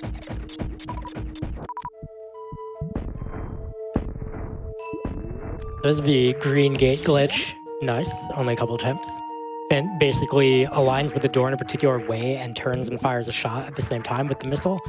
And when that's done correctly, the explosion lands on the other side of the door, basically, even though it is very much intended to force you to actually be on the other side of the door to open it. It's supposed to be one way. Personally, I still don't even have a good understanding of that particular glitch. Oh, I don't even... I messed that up. It's fine. I could just spend some health and get back up. All good. This is very, very good spark to know, incidentally. Just a reminder that Fant has only been running this category for 2 weeks, so this is 2 weeks of work. Mm-hmm. Is honestly a phenomenal job. All right, here's where we're going to make a safety save. Because Botswoon normally goes on without a hitch, but does a lot of damage and can occasionally be a jerk. So I haven't saved in a while, and there are no auto saves in Super Metroid. This came out on the Super Nintendo in the 90s, so that didn't exist. So at this point, if we died on this boss, we'd be all the way back in Wreck Ship. At that save we took before the break, we don't want to do that. So we're going to just make that there just in case. We should be fine. Very, very fine. Nothing's been more fine at all. I mean, it's always the case that, whenever you safety save, it is fine, right? Because it can only go wrong when you don't safety save. So Botswoon always comes out of this hole in the top left, and you can deal a crap load of damage to him with supers, but they're hard to hit sometimes, because his head moves a lot. But if you do, I believe it takes something like 8 or 10. I don't remember exactly how many. I think it's 10, and I got one more, I think. Yeah, there we go. Okay, that was honestly a very clean kill. There are, of course, more more fancy tactics that you can do on Botswoon. For example, you can make use of the X Factor beam technique. Yep, I was learning that the other day. It's very challenging to do. Yeah, but not good enough yet. The inputs to do the trick itself, to do an X Factor in general, not too bad. The actually using it in a way that doesn't just lock you out of shooting your beams for 30 seconds, that's harder. Yeah, the fun trick with Botwoon specifically is you can use the music of the room as a metronome of when to jump and when to unleash your charge beam for the X Factor to get all the hits in as soon as he pokes his head out. Because Botwoon will always spawn in that top left hole, so you can take advantage of that. There's an awesome strat for this room. I think it's called like the halfie or the full halfie or something. That's correct. And it's very difficult, very precise, and awesome. Saves a ton of time. I can't do it yet. Keyword yet. Soon, maybe. Indeed. Yeah, well, there's a limited amount of, human time to spend on practicing tricks. And so as you're learning a run, you have to kind of prioritize and choose which things you're going to focus on. So speaking of which, we're going to be fighting Dragon, and Fant has had to learn some tactics for this. I'll go ahead and read them in Spanish if you want. Yeah, go ahead. Well, we're going to follow the Club Nintendo strategy to take out Dragon here. All right. So here we go. So for Dragon, hay dos técnicas para eliminar este jefe. Para empezar, destruye con missiles a los enemigos que están en la pared. So Fant is doing that right now. La primera consiste en esquivarlo con Morphing Ball mientras se mueva rápido. Pero cuando se te acerque lentamente, colócate como indica la foto y dispárale super missiles al estómago. Repite la jugada hasta eliminarlo. We're not going to go with that one.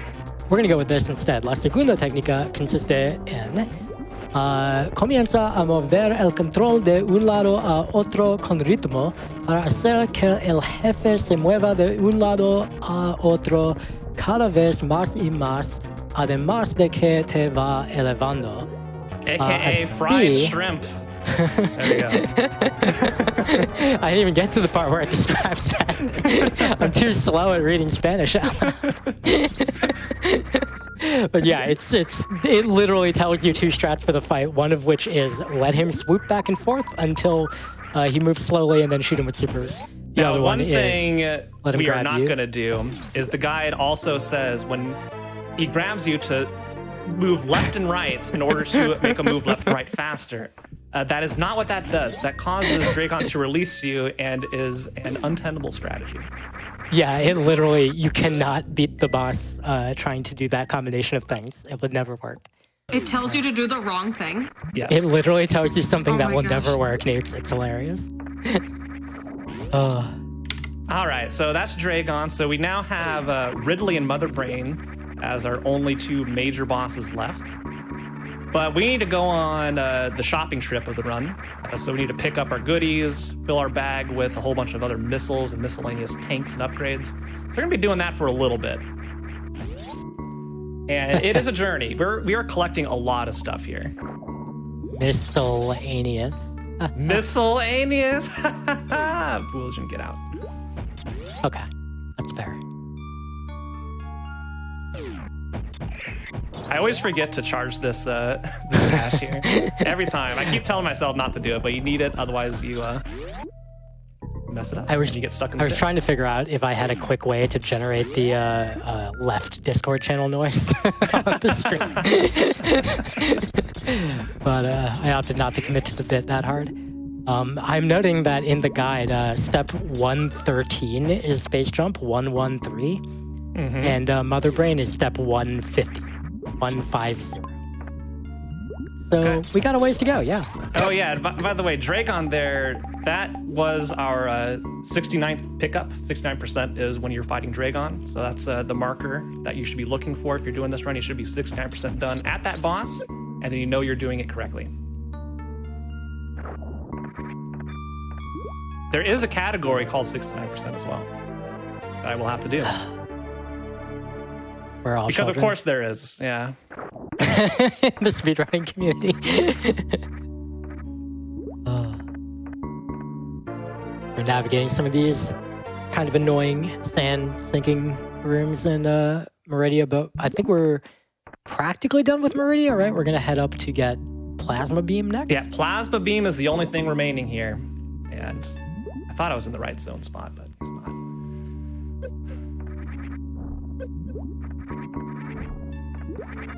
Yeah, so remember the toilet? Now we're gonna go up the toilet to go out the top, which if that happens, IRL, like call a plumber.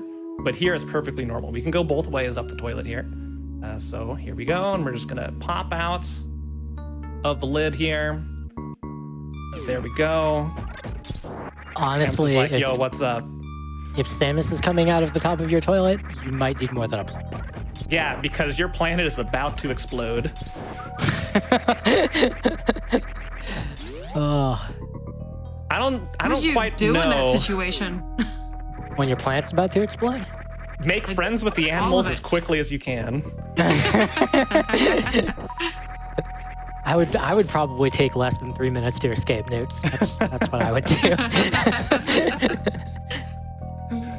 Yeah, I don't know how many planets Samus has destroyed over the years throughout her games. Like, granted, it's not her fault. Just destruction follows her everywhere she goes. It is. Okay, sometimes it's her fault. Does she really Okay, have a most choice? of the times it's her fault, okay? But not Look, all the time. I'm just saying she's part of upholding a system that very frequently results in destroyed planets.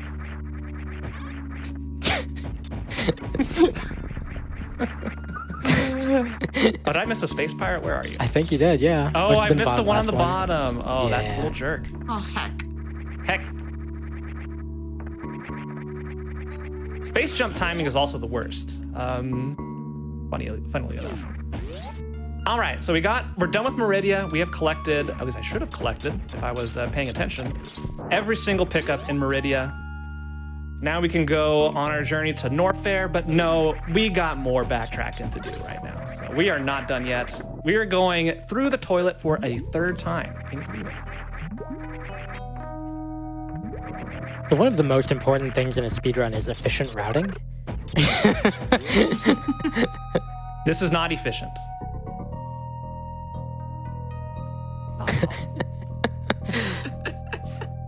Not at all. Yeah. I think it's good if you are a newer runner and, you run into a thing like this where you think like, maybe the way that this is being done, in the route I'm doing, like if you learn a route that exists already, and you're like, maybe the way this is being done is kind of slow. It's okay to have thoughts like that and follow up on them, and possibly you will come up with a route improvement. Absolutely. That's how this speedruns is- get faster. This is probably, optimal routing for this specific category, at least. This is the optimal route following the route by Club Nintendo. Yes, it is. Where you have to follow the route. So Yeah. that is that is technically That is a factual, fact. Nukes. Yeah, that is factual. I do like to think about speedruns as being like speedrun categories as being a combination of like some goals and some restrictions. And so in this one, the goal is beat the game with 100% completion. And then the restriction is the items must be acquired in this particular order. And also, I guess, in some cases, it's like you have to specifically do this jump or this whatever. But yeah, given that, it's, it's valid to be like, well, within this constraint, we will find the fastest thing to do.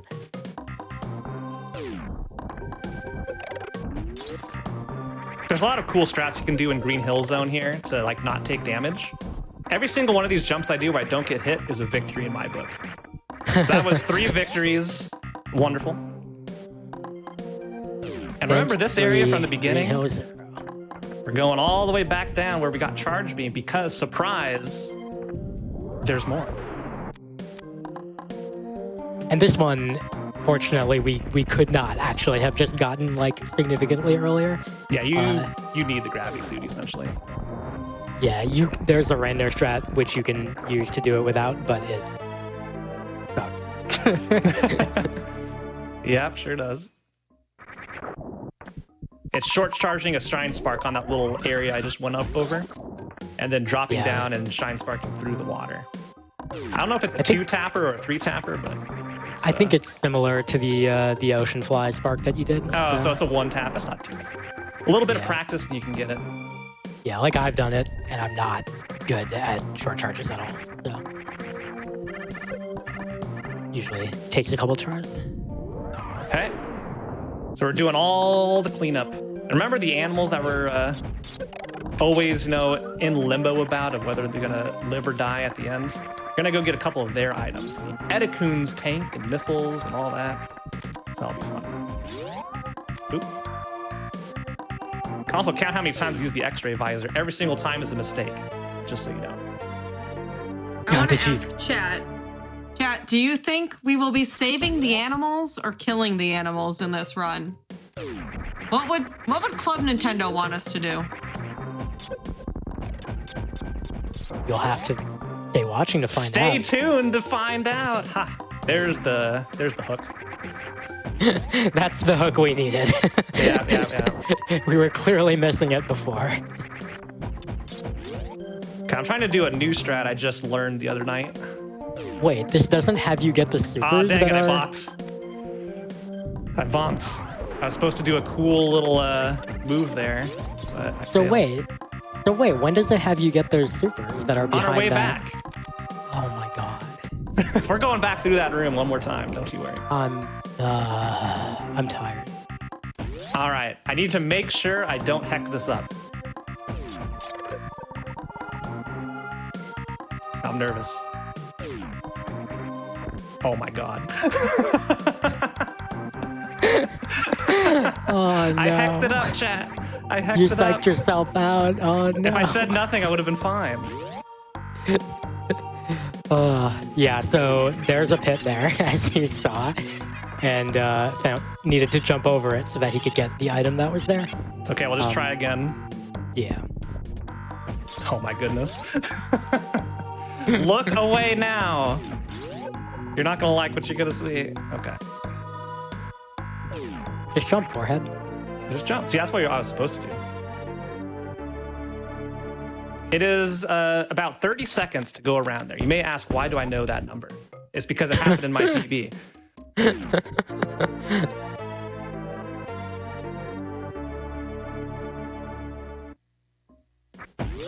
All right, the Edekuns were hiding so much good stuff. Tanks, super missiles, soon to be power bombs.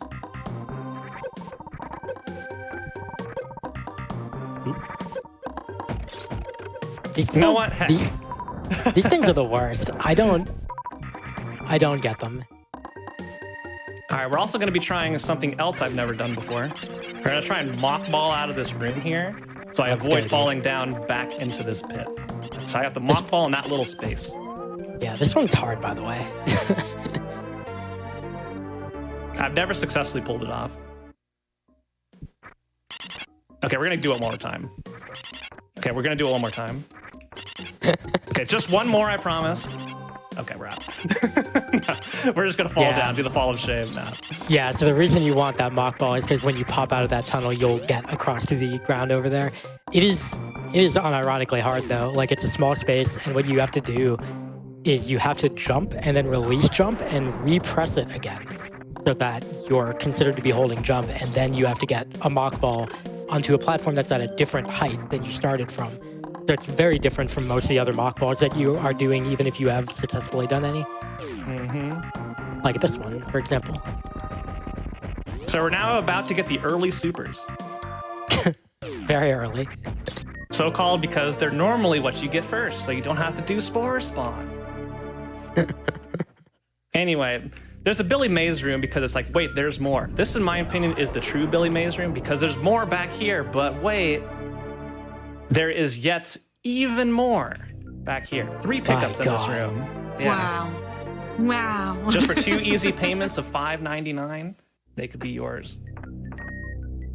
But this isn't the actual Billy Mays room. We'll be coming up on that later. If you don't know who Billy Mays room is, or who Billy Mays is, that means you're probably very young, and congratulations on your youth. I'm envious. You did it. He was a quite popular, I don't know, like, there's a term for this, and I'm blanking on the term. Like the infomercial person. Infomercials. And his catchphrase was always, but wait, there's more, because there's always more stuff to be had at the end of his advertising segments. For the low price of...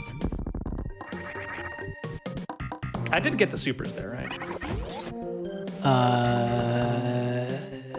Sorry, which supers? Are you talking about the actual supers? Yeah, the actual like early supers. I did get those right. You did, yes. You had to, because they're on the block that you break to fall down. Yeah. And now you're getting these. I love how these are in the guide with no map, like indicating. Whoa, okay, just there's gotta a map know. there. Okay, no, I see the map. Okay, just had missed it. But yeah, these power bombs you could just have gotten like way back, Yes. Okay, there's another mistake. Every time you see the X-ray visor go off, that's because I forgot to menu correctly. Oh, I thought you were just looking for the block because you didn't remember where it was. You know, that's mean. I'll allow it. Hey, everyone needs a refresher on where the breakable blocks are every once in a while. All right, I just want to say we ran a poll in chat for if chat thinks that Club Nintendo will save or kill the animals. It looks like about 63% of chat says that we will save them. 37% says we will kill them. Okay. All right. I look forward to finding out the answer. Sorry. I'm gonna do the Club Nintendo strategy. That involves shine sparking in here. Boo. Yeah, the faster way to do it, and what I usually do when I'm not doing Club Nintendo, is to just wall jump up there and place a power bomb. But see that little bit of water there? That's why we could not get these. Here's the Billy Mays room. Here's missile 1. But wait, there's more. Right down here. That's why it's called the Billy Mays room. Yay. It's very silly. Okay, so now we're gonna go get the beta bombs. Not to be confused with the alpha bombs, which was our first set of power bombs in the game. So we're gonna go all the way back up the red tower in order to get those. This is something we could have gotten on the exact same trip as the first power bombs. But we didn't. But Fant, that's not what the guide says. Yeah, so we have to go all the way back through here again. Optimal. Remember, we just came through here. Very efficient. Efficient at wasting time, but you know. Okay, A so form we're of on our way. efficiency. We're on our way out.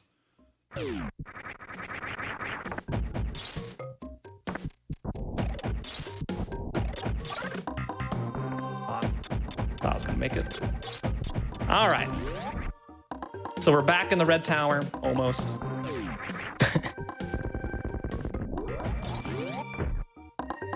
Trying to do some somewhat optimal movement, but it's proven to be very difficult. All right. So remember this area. We've climbed all the way up here in order to get our first set of power bombs, which is great. But what we didn't show is that there's actually another room. Okay, no, that was the same vial plume that got me before. Fool me once, shame on me. You're not getting me again. Fool me once, shame on me. Agreed. All right, so Yeah, this this- room was here. It needs a super missile to open, but so does the other room. We could have just done this. And then No, in this- here, you This place room a is power way too bomb. scary, fan. This is too scary. Look how scary that. You have to, without knowing, you have to go down into that vial plume. I'm Maybe we terrified. needed the X-ray visor for this, which is why. Actually, yeah, that's probably why. We got the X-ray visor so we could read further into the guide. I see. We couldn't actually turn the page. We had to use the X-ray visor to see the next page. Now, did you get this X-ray visor in like a cereal box in the 90s? It came in my Captain Crunch. Yeah. Oh, God. All right. Okay. So we got all the way up there. So now we're once again heading down. Here's like the third time we've fallen down. But this is the actual last time we're going through these rooms. Yeah, I've heard of this. It's sending us to a place called Norfair? Norfair, yes. Para descubrir este chozo, utiliza Powerbomb después, hazte bolita y colócate en su mano para que el nivel de la lava baje. Okay, yeah. You got that? All right, got it. Yep. Cool. But yeah, as we're going down this elevator, hi, I'm fan_TV. I stream Fan? stuff. This is Woolage, my co-commentator. He's cool. This is Nukes, the wonderful show host, who is also cool. Hello. Oh, did I'm I ever doing introduce- I don't think I ever introduced myself on the stream. We know Hi. you. Hi. Hooligan. It's true. I did Type see one people in chat if you like, know who Wooligan is. I saw some like, is that Vooligan on the stream? Like, yeah. Not playing the video game. To focus on the video game. But yeah, I guess it is worth mentioning, like, we've talked about how Fan is kind of new to Super Metroid, and so you're seeing the, kind of the results of like a fairly like condensed amount of practice from him, and you're seeing that, how that learning process has gone for him so far, and so on. I'm also not like a super experienced like Super Metroid speedrunner or anything. I have only done SMC3 randos. I do know a fair bit about Super Metroid just from watching way too much Ivan and Ghost and Andy and many other people. So I'm just here to, support Fan on commentary and help provide some insights, and also kind of, show there's not just people who like don't totally know all the ins and outs running the game. That's the same kind of goes, for the people like around them in the community and stuff. Not everyone knows everything, and we're all learning together. That's the fun of the community. Anyway, here's where the music really starts to slap. Lower Norfair, Heck a lot of yeah. people's favorite track in the game. For good reason, heck. One of these days, I'm gonna get through that without taking damage from that fire. All right. I believe this is where you are descubriring the Chozo Yeah. Mhm. by utilizing power bombs. Después. Yeah, so we're draining the acid or whatever it is. I've always thought of this as acid. This guide says lava, so I'm pretty sure it's canon. Okay. Definitely Nintendo lava. says it. Oh, that was slightly too early. One block high. Okay. Yeah. Not bad though. Now we're gonna go through the Meta Knights here, which I'm terrible at this room. One day I'll figure it out. Today is not that day. And this is another one of those moments. Ooh, all right. Oh God. That was so close. Yeah, this is another troll moment, like Nintendo exercising their Kaizo chops early on. I forget exactly where the lineup is here, but I think it's like right around here. Similar to Bomb Teresa. Okay, that's not bad. Yeah, so Fent's going for a safe spot here where basically you can just kneel down and shoot charge beams aimed directly up. I think you want it to be basically between the two positions where you're getting knocked about here. It's tough though, but once you get it, it makes this fight basically free. Even if you don't get it, it's I still finally not got very in there. difficult. Yeah, with charge and wave and plasma, like you're doing a ton of damage anyway, so you can usually survive if you got enough health. All right, there we go. That's the Teresa missiles, and now we're getting the iconic move. Let's get some missiles, actually. There we go. We're getting the iconic move of the Metroid series, the screw attack. Oh yeah. So the attack so cool, it is the Metroid logo.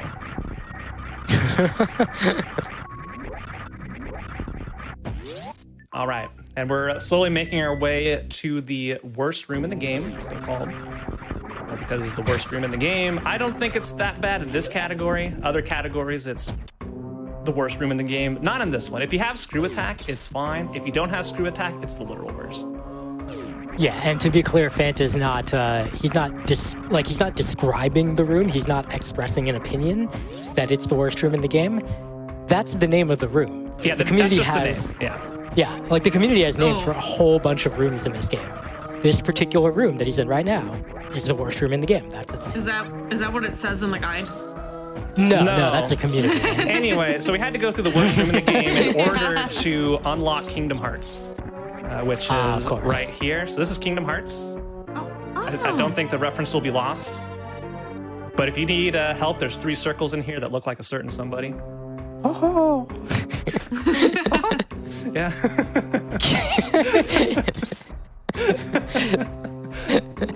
I'm sorry, everybody. God.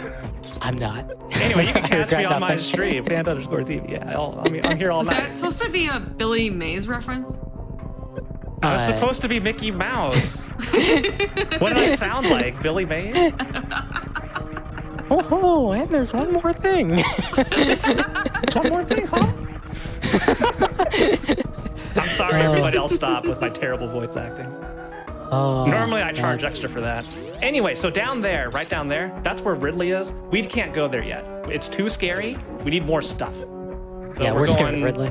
We're going all the way up here. This is the Ridley escape. This is We're normally what you certainly do. escaping. This is normally what you do after you beat Ridley, but Club Nintendo wants us to do it before because the items here are crucial in order to take out Ridley. I'll show you why. The most crucial. Yeah, this is an incredibly crucial item. That's an incredibly crucial damage boost as well, Yeah. probably. All right, so we go in here, and we're gonna get the FFZ missiles. Franker The Z, room looks like a Franker Z, dog. Franker Z, Yeah. Franker Z, Franker Z, Franker Z, Franker Z, Franker Z. Yeah, so we needed those to beat Ridley, so now we're gonna go all the way back. I hate it so much. Club Nintendo %, everybody. This is optimal routing for Club Nintendo %. Now this part is actually optimal. We get that pickup, and then we go through here to get another pickup.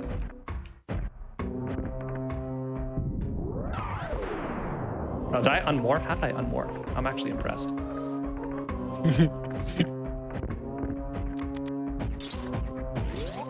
All right, so we're coming down here to get some power bombs right here. And look at this efficient routing. This dumps us out in the following room. Yeah, look at this. And we could just go down. Look at that efficient routing. And we could also just go left, which would also be efficient routing. Yeah, we could also But, just you go know. left. Oh, Anyway, This one route. thing that is nice is this route has you collect this tank. This is the Firefly tank because there's fireflies around. And every time you collect an energy tank in Super Metroid, it refills your HP. So now we have a lot of energy. yeah, this is unironically nice. Otherwise, you would have to farm, some enemy spawn location to just Yeah. get a bunch of extra health. Yeah, this is unironically a good pickup to get if you're just starting out in Super Metroid. Just going in here with full HP is important, especially if you're doing without the gravity suit or something, one of the more advanced categories. It's also worth noting that the door that Fant just passed, he's feeling fine. Like Ridley is going to be okay for Fant, but if you ever are learning a speedrun and you feel like Ridley is a spooky place where you might die and lose a run, there's a save point. He just passed it just a minute ago. Yeah, so. I'm skipping a lot of save points. Hopefully it doesn't bite me in the booty later. That'd be bad for everybody involved, but I think we'll be okay. Just Wait, don't I die for it. laid a regular bomb? Okay, these are called the bombs of shame. You normally get these if you run out of power bombs because you miss too many things. But luckily, we don't have to worry about that in 100% categories. We always Anyway, feel shame. Let's try when doing playing something 100%. here. Damn it.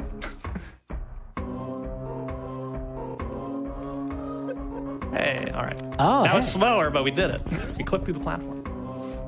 So was that? I know I haven't seen you do that before. Was that you just trying to Yeah, that was me just trying to reconstitute? do it. Basically from visual memory of what the trick is?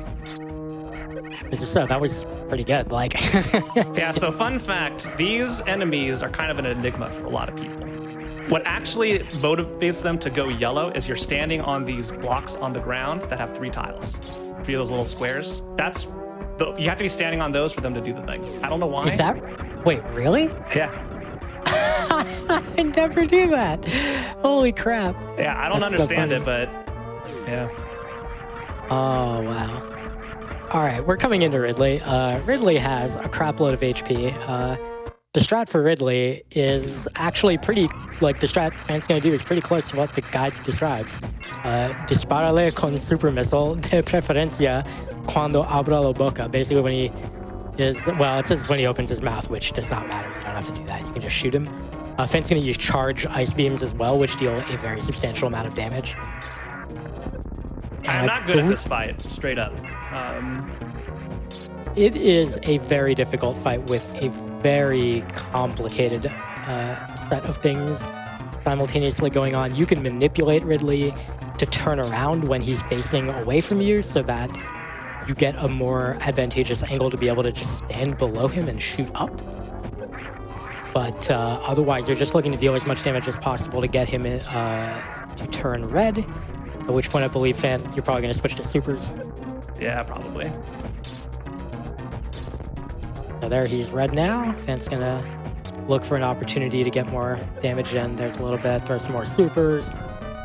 Honestly, like, it's not a bad strat to just take advantage of the fact that you have a bunch of health to just face tank a bunch of hits. I think I got him down enough. I just grab him. No, I think I need more. A couple more, yeah. Still a couple more. And once you have dealt a certain amount of damage, it's a threshold, not necessarily his full HP amount. Okay, Ridley will try to grab you and do this. He will settle to the center of the room and die. You can actually kill him outright by just dealing even more damage. There's like a full health bar. But this is faster, well executed. Good job, Fan.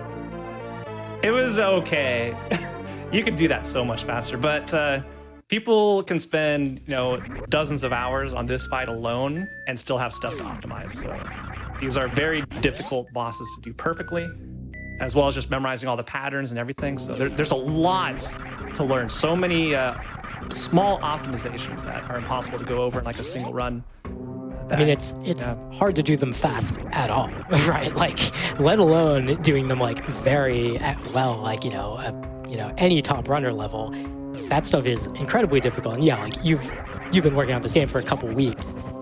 It would be very unreasonable for you to have spent too much of that time focusing on, for example, memorizing Fantoon cycles and things, right? Like, that's just not an effective use of your time as you're learning the game. There will be time to get around to those things. Yep. That's the great thing about speedrunning. You can start anywhere, and your goals are your own. What's the time? What you have? Like, a lot of people will talk about like a goal time. Like, I want to get this run under 2 hours or something, and that's a great goal to have. Agreed. I think because of speedrunning being so heavily centered around Twitch these days, or at least streaming in general, and around leaderboards and the idea of, competition and stuff, I think a lot of people easily forget speedrunning really first and foremost is a personal improvement hobby. It is about you versus the game, first and foremost. You obviously can take it as a very serious competitive thing, or you can take it as a less serious but still competitive thing. You can fixate on leaderboards. You can say that streaming is an essential part of speedrunning for you if that's how you feel about it. That's all totally valid, but none of that is required. You can just sit at home with no stream, no video recording, none whatsoever. Just play the game fast, have a timer, and you can tell nobody about it ever. It doesn't matter, because the fun of it is, like, the value of it is for you to practice improving at something and practice learning how to do a new thing, learn how to learn, get better at acquiring new skills. And it has been incredibly valuable for me in that regard. And Fan, I don't know if you would say the same as well, but that actually brings up a funny anecdote I'd like to share. My first speedrun ever that I've ever done in my entire life was Donkey Kong Country 3 103%. I did this speedrun way back in 1996 when the game came out. I loved it so much, I sat down with a timer, in-game time, and on my second playthrough, wanted to go through as fast as I could in one sitting and beat it. My time was a 3 hour and 45 minute in-game time. So I don't know what that corresponds to. I did it again. That is a 3 hour, 45 minute in-game time. So, young me was very pleased with that. GG. Yeah, And that's- then my most recent foray into speedrunning started about 2008 or 9, where I got into Ocarina of Time stuff. And I just wanted to go do the glitches because they were cool. That was it. So like I would do stuff like glitching into Forest Temple or hovering into the Shadow Temple, just doing weird things, getting past the Water Temple boss key door with bomb jumps. You know, I just sat down, went through and did casual playthrough, and I was like, oh, I remember where this trick was. Let's give it a shot. There's a lot of fun to be had there. How did you get started, Nukes? Randomizers. I just thought they were really cool. It's kind of like where I just like thought they were really cool doing the tricks, and I just started adding more and more tricks. Like, yeah. That's super common these days too, right? Like getting that start via randomizers because they're just such an appealing way to do that kind of thing. Yeah, and you don't have to start off knowing, all these strategies or anything. You can kind of add them at your own pace. Exactly. And it's super satisfying. Ben, how long did your first Ocarina of Time random seed take? It took about, I think, 6 or 7 hours for me. How about you, Nukes? If you remember. It took me 13 hours. Nice. I probably should have replayed the game beforehand, but... Let's see. My first my first Link to the Past rando, I think took 7 hours, give or take. I think there was a lunch break in there. My first SMZ3 rando, so Super Metroid X Link to the Past, I had actually already played a lot of Link to the Past by that point, so I was good at Link to the Past rando. It took 9.5 hours and I didn't finish because Super Metroid. Super Metroid's a tough game. Yep. So yeah, never anybody watching, never feel like you can't get started or shouldn't get started, and also never feel like speedrunning is a thing that you have to make your life. It doesn't have to be. I haven't seriously there was Metroid Dread for a solid month. Before that, I hadn't seriously speedrun anything for I don't know, I think it was 2 years almost. A year and a half. Ori happened. There we go. And yeah, it's because it's not it's not a thing that defines who you are as a person. It's just a hobby. You can pick it up and you can put it back down, and then you can pick it up again. There's nobody controls what you can or can't do with your time. Yeah, very, very well said. Anyway, coming up is something I just learned the other day. Let's see if I can pull it off first try. Let's go. I didn't hear it. Silence, please. I need to hear the door open. Sorry. Let me just reset the stream. We're doing this regardless because it's so cool looking. It really is. We're activating a door on the left side of the map via the right side of the map by wrapping the shot around. Okay, there it was. Yep. Starting a Shine Spark. And going left. Look at this. We're going through the door. That's the door we opened. And we just fly through this room. And that skips half the gauntlet. That's so good. And obviously I know I was here with you learning this thing. That took you basically no time to learn, right? It's a pretty as far as Super Metroid's concerned, it's relatively easy. You don't have to do any fancy inputs. You just have to know where to stand and press these buttons in this order, none of which are tight timing. And okay, I'm just lining this up. I'm paranoid about this room. I think we're good. Okay. Yep, you're good. Make sure you hit those blocks. We're good. Shoot the other ones before you jump. Yes, absolutely. I'm just paranoid on your behalf. That's all. Don't worry. Okay, that's it. We've collected all the items. We only have Excellent. Mother Brain to do. The animals. Well, we don't know about that yet. You're gonna have to open up the guide, Nukes, and tell me when we get to the escape what we're gonna do. Oh wait, don't go this way. Back to the Terminator room. Yeah. The other door on the right. Yeah. The other door. The other door. Oh man. Yeah, we're coming to the last stretch of the run here. It's going pretty well. Turian, of course, the final area where we are going to be having to contend with some of the titular Metroids. They're going to show up for some reason. You gotta have Metroids in your Metroid game. I think we might be on pace too for another PB from Fant. Imagine saying that out loud. No, And now I cursed it. well, that just means fans got to show us up by getting it anyway. I don't know. I left my timer running during the break, so I don't know. That's true. It is. There was a pause, so it's. If you consider it to be, you know, single segment or whatever, then that would be. There, I did the thing. I did some IBJs there, just because that's what the cool people do. Did you make a triangle? No, wait. Sorry. Did you make a trapezoid? No, I'm sorry. Okay, well. I failed you. Triangles are Don't get mad at me, Foolish. Castlevania. I'm trying my best. I believe you're trying. All right, okay, it's all fine. Metroid. Here's the Metroids. Woolgen will yell at me if I use supers to kill these, so I'm just going to use regular missiles. I'm just very paranoid about your super count at basically all times. So yeah, you can kill them with 5 supers. You can, 5 regular missiles or 1 super, and they frequently will drop super missiles. But if they don't, and you just run out, you're very sad. Less so in this category, fortunately, because it's 100%. You have a lot of ammo. But I have definitely had the experience in SMC3 of getting to Mother Brain and not having enough ammo to win the fight, and you're just dead. That was not a great spot for that Metroid to freeze. It's all good. This be, I think, the second to last room of Metroids. Next one is the last. There's one more.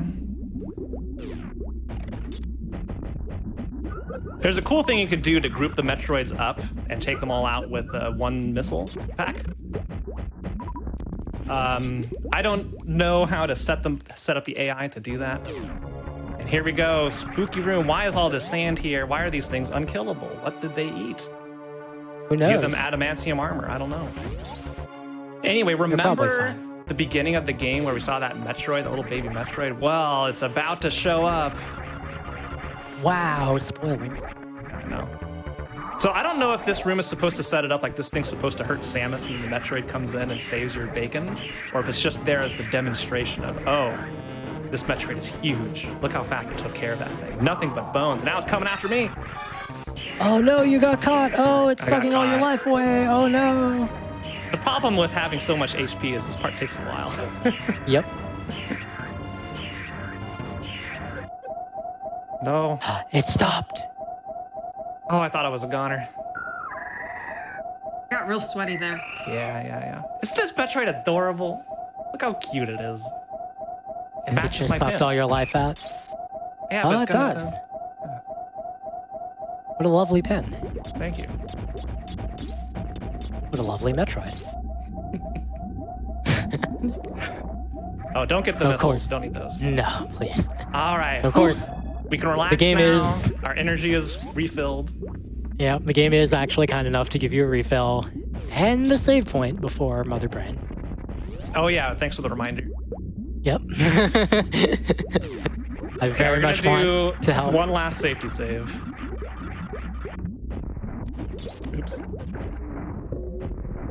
Oops. At least this isn't Metroid Fusion. Those doors are so awful in that game. All right, here's our final save point. So if I die at a Mother Brain, we're not going all the way back. All right, so the room with Mother Brain features a bunch of enemies, basically like wall enemies called Zebatites that you're supposed to shoot away with missiles. But the guide doesn't say anything about killing them. Yeah, I'm gonna try this one more time with Screw Attack Go on. for We're it. just gonna go through. That was close. That almost looked like it. I'm trying to do a very specific sequence of things. Okay, we're just gonna go through. Oh, wow! You actually were able to clip partially. That's interesting. Yeah, that's a very Yeah, so- precise, difficult trick. Yeah, Fant and I have we've sat together a fair bit over the last couple of days, and also outside those times, Fant has been doing a lot of practice on that trick. There's a couple different versions of it. The version Fant was doing there is the one that I mentioned way earlier. That's considered really hard. For Fant and me, apparently it's more consistent, but alas, not today. That's fine because we are gonna Okay, just enough supers. Perfect. kill Mother Brain.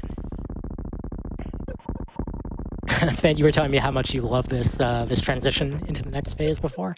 Yeah, it's great. You think you've killed Mother Brain? But no, there's an entire dinosaur underneath that brain. Surprise! I don't know where they were keeping it.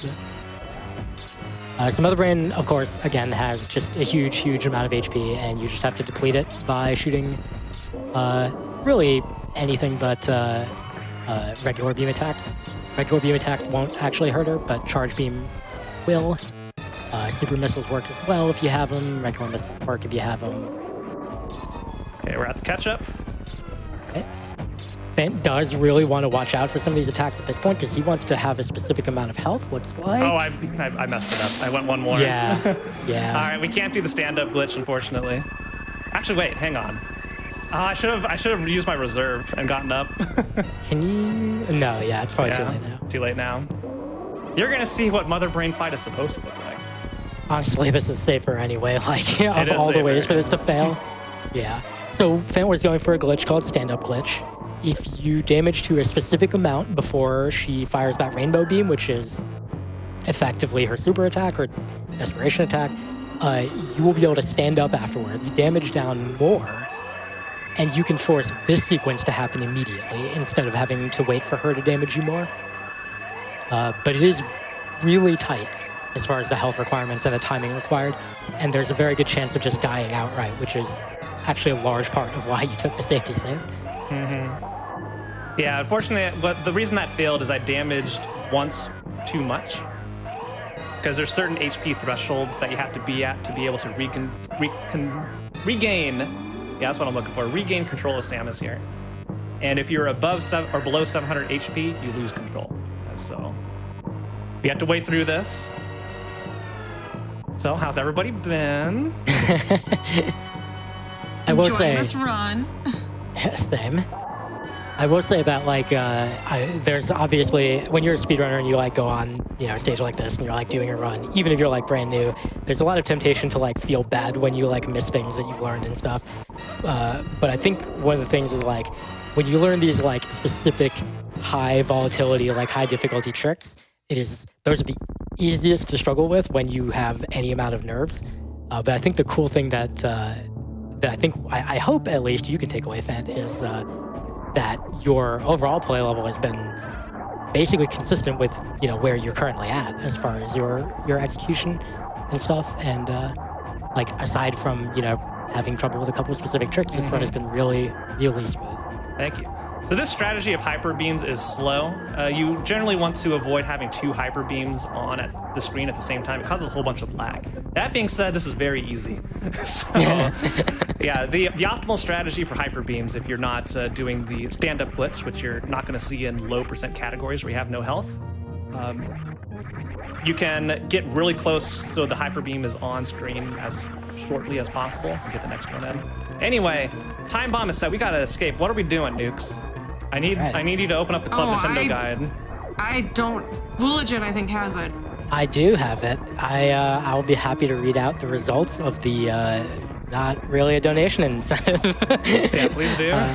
All right, number 153. Antes de llegar a tu nave para escapar, ve a donde encontraste al primer jefe, Chorizo, para salvar a tus amigos da Chola y los Ericuns. Esto influye en un pequeño cambio en el final. So I don't think we're saving the animals. We're saving our friends. That's true. That's what I read. Yeah, oh, what the heck? Okay, we're fine. That was odd. Yeah, we're saving our friends because I heard amigos in there. So let's go save our friends. Heck yeah. I can get out of here. Yeah. All right, last big trick of the run, the Shine Spark. Let's go, Hey. Behemoth Spark, yes! Yes, we will be saving the animals. I don't even know if the category rules The category specifically doesn't say. require it's on the leaderboard, but I think, again, like watching the opening cutscene, I think this is what Nintendo wanted. Yes. Indeed, and the guide does literally say, go there and do this. So there we go. So we're following the We're gonna guide. do it. They are our friends. So what spaceship do they use to get out of here? Do they use like the Rex ship, maybe? Don't worry about it. We turn I think so. They're running right. They're running to the right, correct? So I think that hyper beam opened up a pathway to the Rex ship. And we turned the power on by killing Francine, so it's probably operational again. So I think they figured it out, and that's how they get out. Do you think that was their ship? It could have been the Edikun ship. Oh my god. Also, the time is shortly. Yeah, as soon as we get in here, and GG, that's time. GG. GG. That was a fantastic showcase. That was so much fun. Well done. Oh my goodness. Yeah, what's our final time? How did we do? Well, I got some hecka Twitch delay. Yeah, I have some delay here. It looks like it's going to be on the order of 209.40 something. Okay. I think that's underestimates. It's underestimate, yeah. Yeah, It for is. reference, the world record in this category, I think, is like an hour 31 or 32 by Mr. Guy Average. Like Zost has like a 134 second place. There are only 10 people on the leaderboard for this, with me being hot number 10 here. So But, there we go. There goes the yeah, animals. That's it. That's Club Nintendo %. And let's just make sure we got all the items. I think that comes in Items after collect. credits, but we could probably take a 1:30 as our clear time. Hey, that's below 3 hours. We got the good ending. Hey, our end game time beat the world record. Let's go. 1:30 versus Nice. 131. And what was your PB in this again? 203XX. That's my Nice. PB. Which I got like 2 nights ago. Yeah. Which again, Fant has only been working on this category for 2 weeks now. So Yeah, Super Metroid has so many things to learn to be able to be good. And that's, I'm not even talking about controlling Samus, which is incredibly hard. Just Controlling in general. Samus is Yes. actually impossible. Yeah. Yeah, you both know. You both know. yes, It's so hard. that And is then- definitely one of the biggest obstacles into getting to speedrunning this game well. No doubt, no doubt. And then on top of that, there's so many difficult things, so many difficult strats. It's hard to even remember the order of the route. And then on top of that, any tricks that show up, those, like for example, the Zabetide skip that Fan attempted to do, like those things just eat time, like real human time that you have to spend practicing those things to be able to get good at them. Actual human hours, yeah. Yeah. So it is really hard to get good at a game like this. So I've really enjoyed watching your improvement over the last couple weeks. It's always Yeah. a fun process. And I hope Huge this gives applause people a is- taste. Yeah, I hope this gives people a taste of what Super Metroid looks for, not the best in the world, Some of the different strategies we're able to pull off and all that. Hey, maybe after the year of doing my complete every category challenge, I'll be better at the game by then. Oh, definitely. yeah, a all little that bit. time, I would imagine. But everyone, stay tuned. We do have more Super Metroid in store for the night. After we take a quick little wellness break here, Fant is going to showcase Tickle the Fish RTA, which we're not going to spoil what that is. We're just going to let you stew in that category name. So we'll have more Super Metroid category extensions coming up after this break. So get up, grab some water, grab a snack, move your leggies around, get a blanket, and we'll see you Quick, here in it a few is. minutes. Here it is. Everybody's favorite point in this every Super Metroid, Deer Force. Dear Force! Shout out to Deer Force. And let's see if I actually did collect all the items. I'm nervous. Did I get them all? Did I follow the guide correctly? Here we go. Come on. I want to see that 100%. Yeah, we have to verify the run. I have to didn't even verify think the about run. that. Please Thank be you. 100. You're Please, ready for game. collection. I 100%. All right. Let's go. 100%. GG. Run valid. GG. And see you next mission after this break. After this break.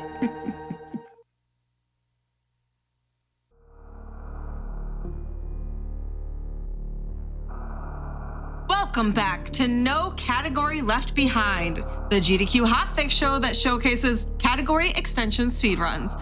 I'm your host, Nuclear_Reaction, and tonight I've got Fant with me for more Super Metroid category extension speedruns. We're going to be hopping into Tickle the Fish RTA. We're going to keep that a little bit of a secret of what that means. But first, we've got some announcements for you. Unapologetically Black and Fast is a speedrunning series celebrating Black joy here on Hotfix.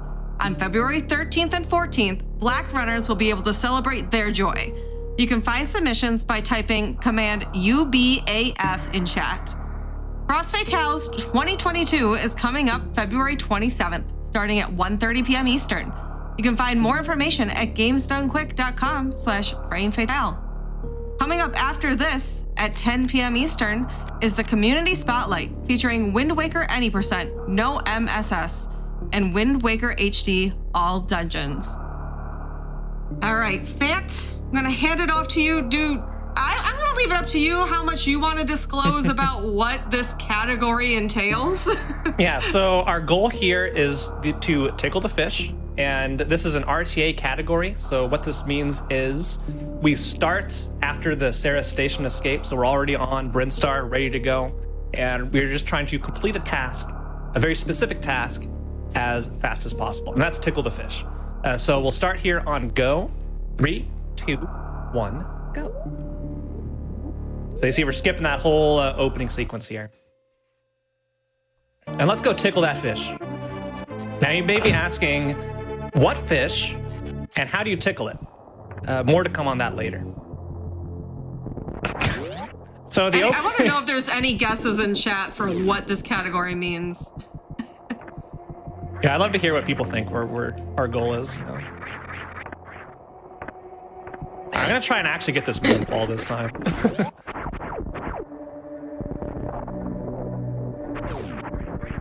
There we go. Right. Going fast. I love that you do clip through the platform if you moonfall there. Magically. And I don't even know if it's a clip. hits of shame. That was so clean. I love it. Yeah, that was unironically clean.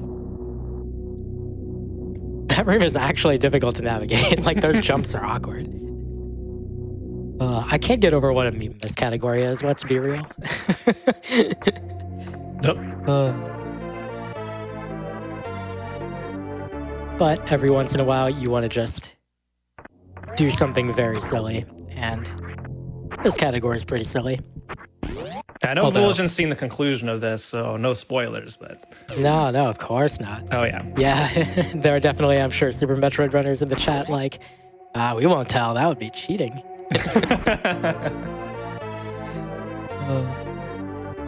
So we are going to use a more optimal way of routing things since we are no longer chained by the shackles of a 1994 Nintendo magazine.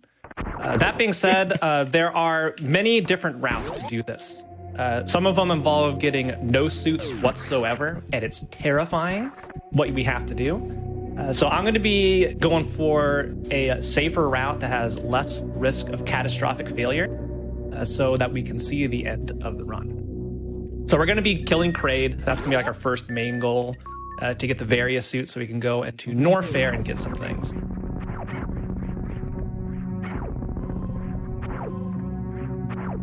Okay, we made up for all the pits by falling into every single one there. Don't worry about it. Honestly, falling into the pits on the way back isn't even that bad. Makes the shot timing line up pretty well. All right, let's see if we could do this better than what we did last time. So far, it's going about the same. Yeah, well, if you're using a SNES D-pad, it's... Unironically, one of the hardest things for me in this game is just getting the D-pad to let me wall jump when I want to and not when I don't want to. Oh my goodness. It's the worst, dude. Oh my goodness. All right, let's just take that. You know what? Get out of here. Get him out. Get you know what? We're doing Space Pirates. Kill them all up the shaft percent. So there we go. And I like, by the way, I like Super Nintendo controllers. But God, the D-pad is so bad for this specifically. I do need to get a new SNES controller. This one's showing its age. Okay. Now we're going to get our bombs. So far, this should look very similar to the previous run. That's because it is. We just, so far, have skipped one missile pickup, but we need all this stuff in order to continue. Yeah, you'll find most Super Metroid categories start with a pretty similar beginning because there's really not much you can do when you don't have Morph Ball and bombs in this game. Yeah, I'm not sure if this position is good. There's a pixel perfect position to get into for optimal hops here. Not quite, but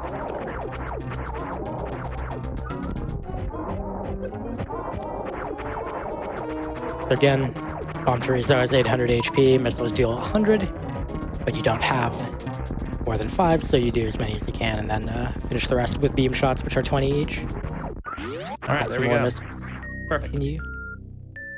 All right, round 2 version of Alcatraz Escape. Can we do better? I think it was like a third I attempt believe. last time. Third or fourth? I totally forget. It was an attempt. There's 1. Count them, chat. Almost had it. There's 2. Oh, I thought that was it. That's 3. Almost had it. That's 4. Ah, Don't damn. forget the thumb roll thing. There we go. We're through. Yeah. Nice. All right. First try. Let's go. I can't believe it. Channeling your inner clean fell there. Not first try, but you know what? Good Terminator room, though. We actually got the Terminator strat, so that was good. So now I only have 5 missiles, so I am gonna deboost through these. If you're short Okay. missiles, another thing you can do is kill those enemies, again, with missiles, and basically stall for a moment in place to pick up their drops, because they'll usually drop missiles for you. Most of the time, but not always. When I was practicing this, I got several Yeah. instances where none of them dropped a missile. It is not 100%. Nope. All right, ING so remember how we had to go through Spore Spawn last time in order to get super missiles? This is what you do in pretty much any run. You have to go in here and do a trick called a mock ball, which involves jumping through the door. And then going really fast like that, and we can just skip that, which normally you need speed booster for, and we're up here. And we got some supers. Highly recommend this trick, which Fan just did very cleanly, as like the very first thing that you learn if you learn Super Metroid, or even if you don't want to learn it as a speedrun, just do it. It's fun. Again, there was the speedrun wiki on I think it was supermetroid.run, Yep.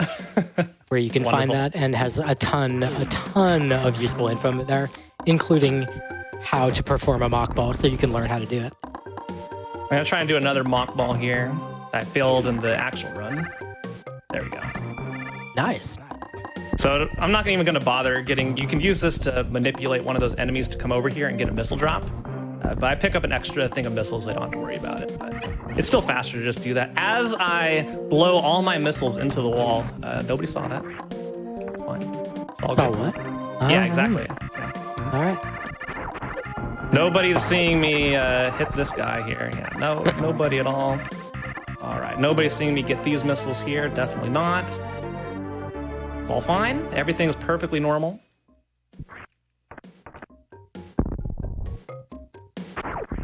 All right, we'll get this charge beam. Now we're gonna go get the Spazer beam. Spazer beam's another optional thing. It just makes the last section of this run easier.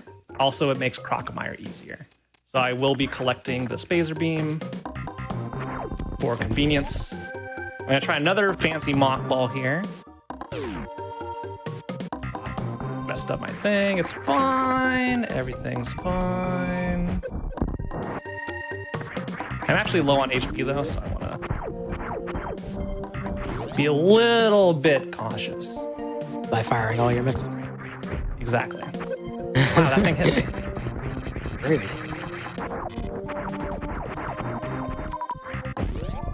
I need at least 4 supers going down this room. But, you know, should I do the Sloater's refill? Should I? Yeah? You're required to do the slows. Am I required to? Like, I don't actually need to this time, but, you know, Wooligan, to make you Do happy. you know how disappointed Sloaters will be if you don't take his refill? But now I have to farm another super missile. Wow. All about you. Yes. Why won't you think of Sloaters for once? leave this.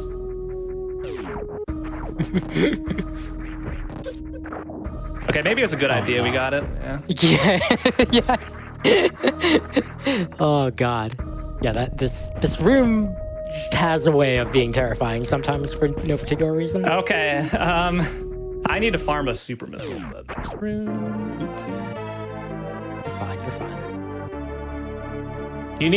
I'm not gonna get the high jump boots before killing Kraid because I have to go down an elevator twice, which we don't want to do. And I am out of. Okay, yeah, that does work. I actually didn't know if that worked or not. Okay, there's one super. I need to go back into this room and get another one. It's 2. You have 2. Yeah, I need 3 Gotcha. for my strat. Yeah.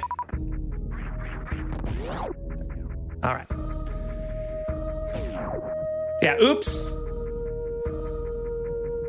Real-time strat adjustment right here.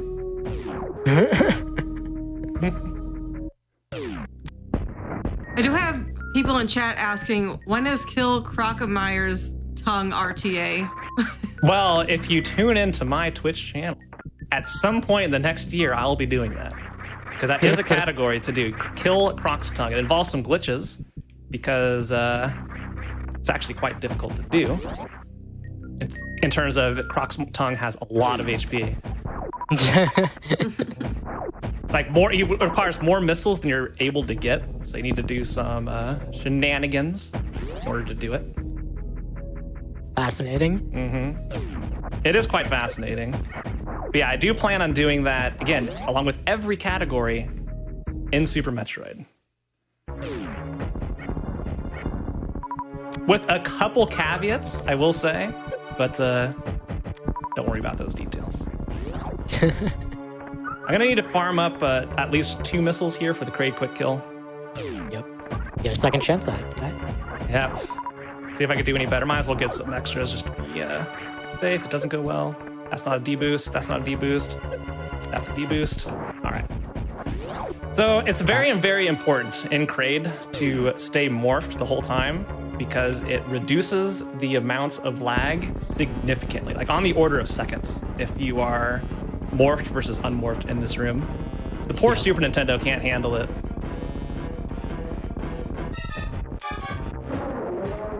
Ah, the hand, dude. The claw got me. Yeah, that's one of the big sticking points with this trick is just getting your shots over the claw. And you saw it again. It keeps eating his freaking charge beams. Very rude. Yeah, we're almost done. Not my greatest showing of Kraid. Ooh. Uh-oh.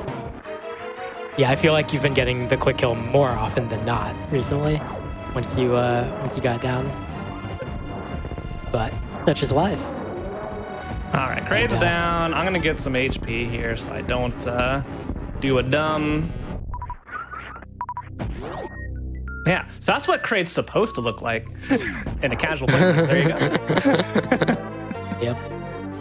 That's the speedrunning life. Sometimes the tricks do not go well, and then you have to do something as a backup or a reset. And it turns out sometimes resetting is not what you want to do. So yeah, I'd say half of speedrunning is getting the trick first try, and the other half is knowing a backup for every single failure mode in order to recover from failure. Otherwise, like expecting to do everything perfectly every time, it's tough. It's tough to keep going with that. So you come up with backups to salvage runs. And honestly, that is very much like it's not just like raw skill or like magical talent or whatever that separates like a top runner from these things from anyone else. Sure. It really is just knowing all of the ways to turn even a mistake into something that is still fast. And everywhere across the entire run, every movement that they do, they'll have either a consistent way to do it fast or a backup for when something gets messed up. Yeah. So that tank isn't required. I'm just getting it as a safety. Because we're not going to be getting all of our suits, so we're going to be taking a lot of damage if we mess up. So this is just safer in general.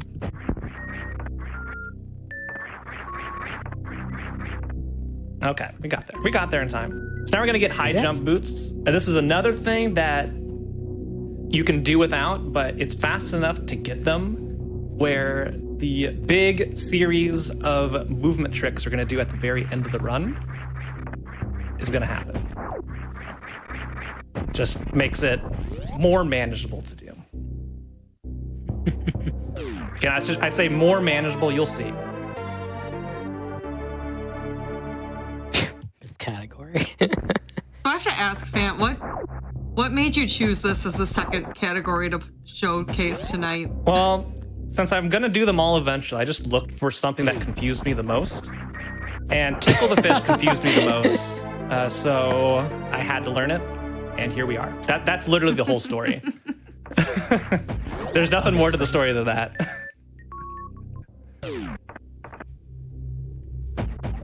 So as you saw, Fent on the way in did not manage to get that, kill that enemy, so he did have to go turn back and shoot it here, instead of waiting for it to come all the way around, because the door is locked until you actually kill that enemy. Yeah, see, it's flashing. Well, you would have seen it flashing if I didn't fall down the pit, but it was flashing, I promise. All right, so now we're gonna sequence break to the ice missiles.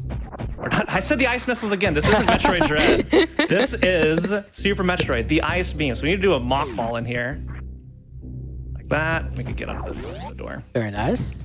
Again, that bypasses speed booster, which we will not be getting in this category. Okay, there we go.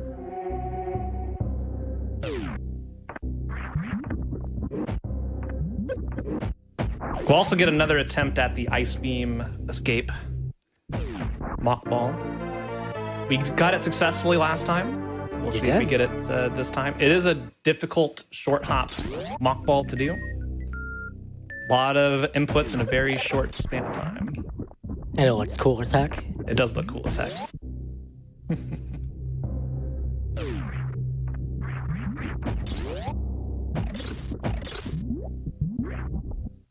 I think that's a bounce. I think that's a bounce. I think. Nope, we're good. Oh, wow. Hey, Yes, let's go, dude. Let's frickin' go. 2 for 2, baby. Both runs. I love it. That strat really is just unironically sick. One of my favorite things about speedrunning is pulling off some like very like minor kind of time save, or like thing that is just like unnecessarily hard relative to the amount of time it saves, but it still just feels awesome when you pull it off. Yeah, that one feels great. Okay. So we're now on our way to Crocomire. Now, Nukes, quiz time. Do you remember what item awaits us, what important key item awaits us after Crocomire in this run? Chat, you can guess too. There's something down there that's really good for this category.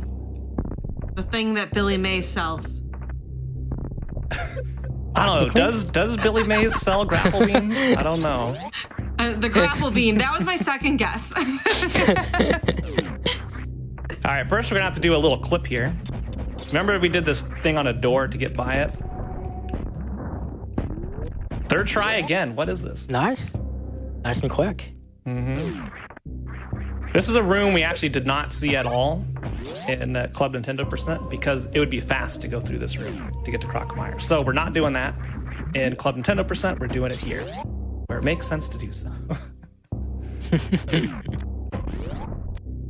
I forgot to save again. Oops.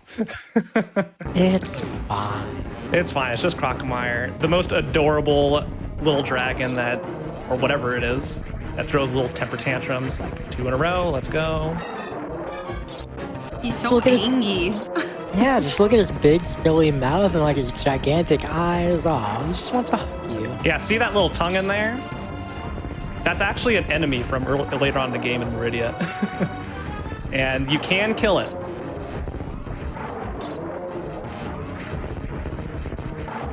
Because, you know, Crocomire has infinite HP. This is just you are pushing him off the ledge. Throwing a This game temper is tantrum truly again. magical. So you can kill. Am I understanding you killed the tongue before you killed Crocomire for that category? Well, you just have to kill the Right. tongue. You don't have to kill Crocomire. Remember, the category is kill Croc's tongue. So Yes.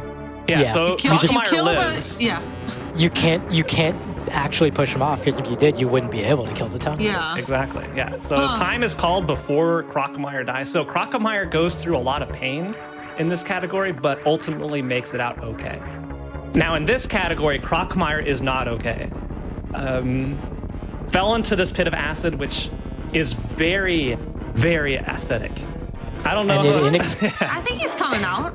No, I don't think Crocodile's no. gonna make it.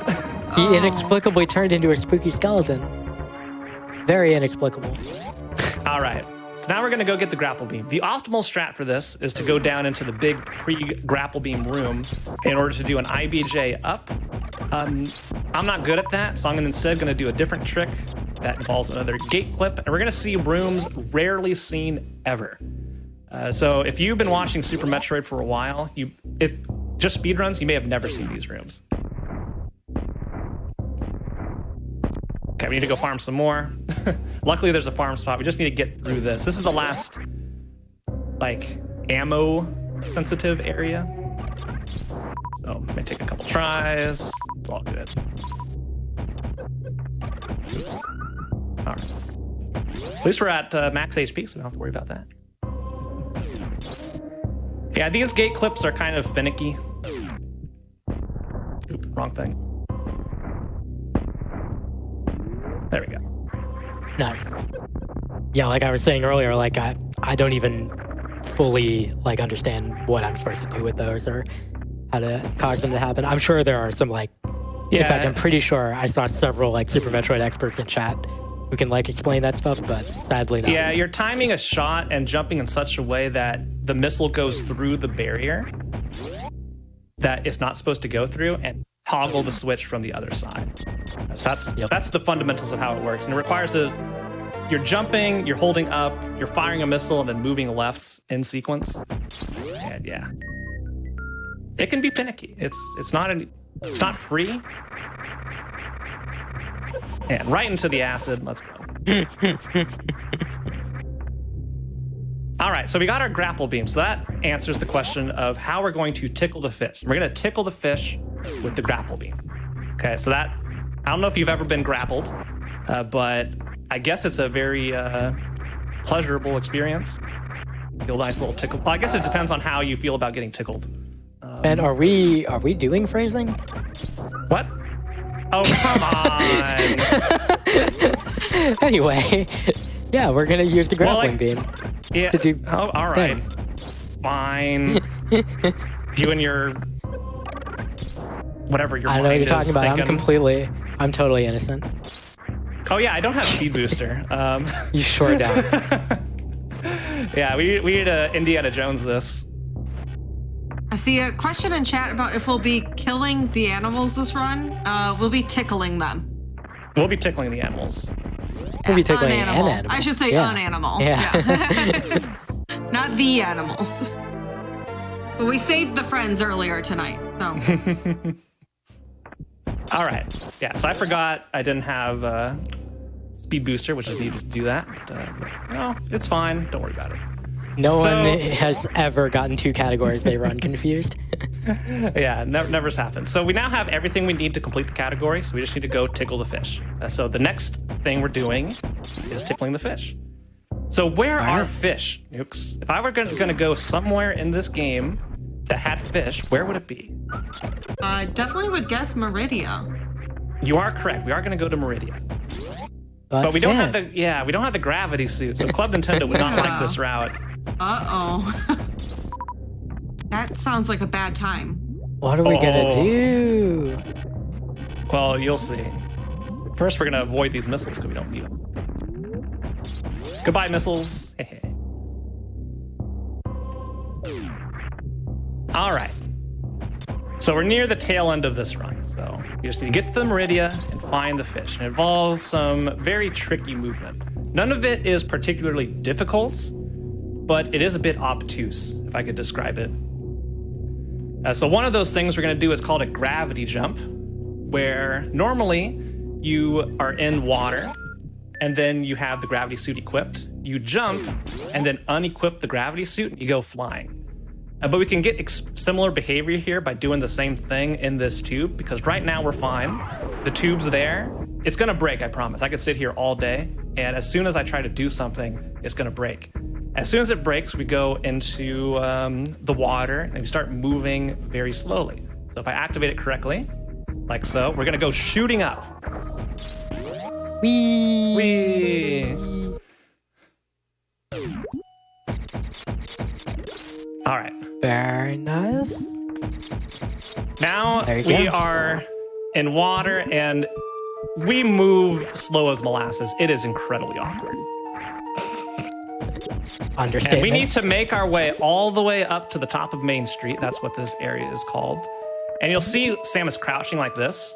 That gives me 8 extra frames of height, which I need in order to do all this stuff. So I can do this, crouch jump, and we get over there. Nice.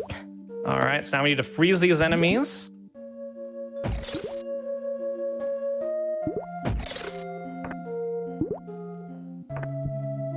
Whew. Okay. Oh, all right, so we need to freeze those and use them as All right. platforms. Now we need to freeze this guy to get us enough height to make it this jump. Oh, ooh, we made it. Get ready on time, by the way. Yeah, get ready on time. Now we need to do get 1 extra pixel of height. Nice. A ledge grab there as well. Very nice. Here we go. All right. We did it. Well, we're not done yet. Sort of. Yeah, there's one. We need to go there's tickle another a bit. fish. So we haven't seen a fish yet. There's one particular fish in here. I'm just going to be very careful not to mess this up. Ugh. Go flying. We. Oop, okay, we're good. It's up here. Through this door is a red fish. It's unique. This is the only red fish there is. There it is. And time is now. We tickled the fish. GG. That's the run. We have to get up here and grapple beam this specific fish because it is red and colored like Samus. I guess it's more orange and colored like Samus. But see, it's got the green eye, matches Samus's visor. So it's Samus's best friend, pet fish. Yeah. And that's Tickle the Fish. What? That was such a goofy. Oh my gosh. Now, what does the Club Nintendo guide say about killing this fish after we've tickled it? I am pretty sure that I can't read those words out loud on stream. Okay. Well, we're gonna let it live. This fish is fine, not hurting anybody. I'm such a big fan of. That's why I love category extensions, because not only are they just inherently a lot of times silly like this, but we got to see some pretty cool strats that you don't ever see going through here without the gravity suit. Yeah, like there are even other categories, of course, that come in here without gravity suit for whatever reason, but the thing that you're doing here specifically, I don't think I've ever seen in any category. Yeah. And it was really interesting to see. Again, Fant had to go through a process to like learn how to do these things. And until like somebody gave him the secret sauce that you're supposed to crouch jump, it seemed like impossible. It's like, how do you get the Yeah, I height can for this? demonstrate that really quick. I don't know if my screen's still showing. It's actually a good room to do it in. So I'm gonna jump up between these things right here. Let's see. So I go through. See Samus's height. There's 2 blocks. We're getting about to the bottom one right there. See that? So keep that in mind. Block 2. There's block 1 at the feet. Block 2 is right above Samus's helmet. That's a regular jump. Now, if I crouch jump, see that? We're now like halfway up through that block. That's 8 Yeah, it's pixels almost of half movement. a tile higher. Yeah, that's half a tile higher, and you need that height in order to pull this off. So, yeah, that's just a little thing you can do. And ledge grab's a little bit more complicated, but similar thing, just to get 1 pixel higher, essentially. That's the run. That's Tickle the Fish percent RTA. Well done. GG. Well, Fant, thank you so much for showcasing these awesome category extensions for Super Metroid tonight.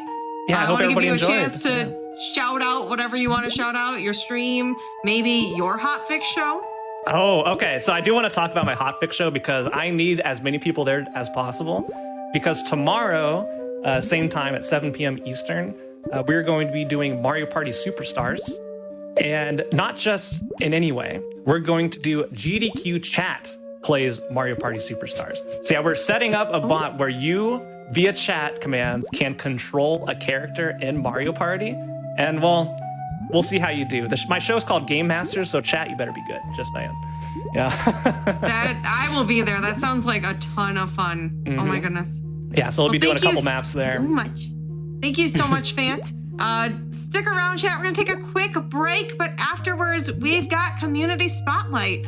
We'll be featuring Wind Waker any %, no MSS, and Wind Waker HD all dungeons. So stay tuned for more speedrunning. See you later. Take care, y'all.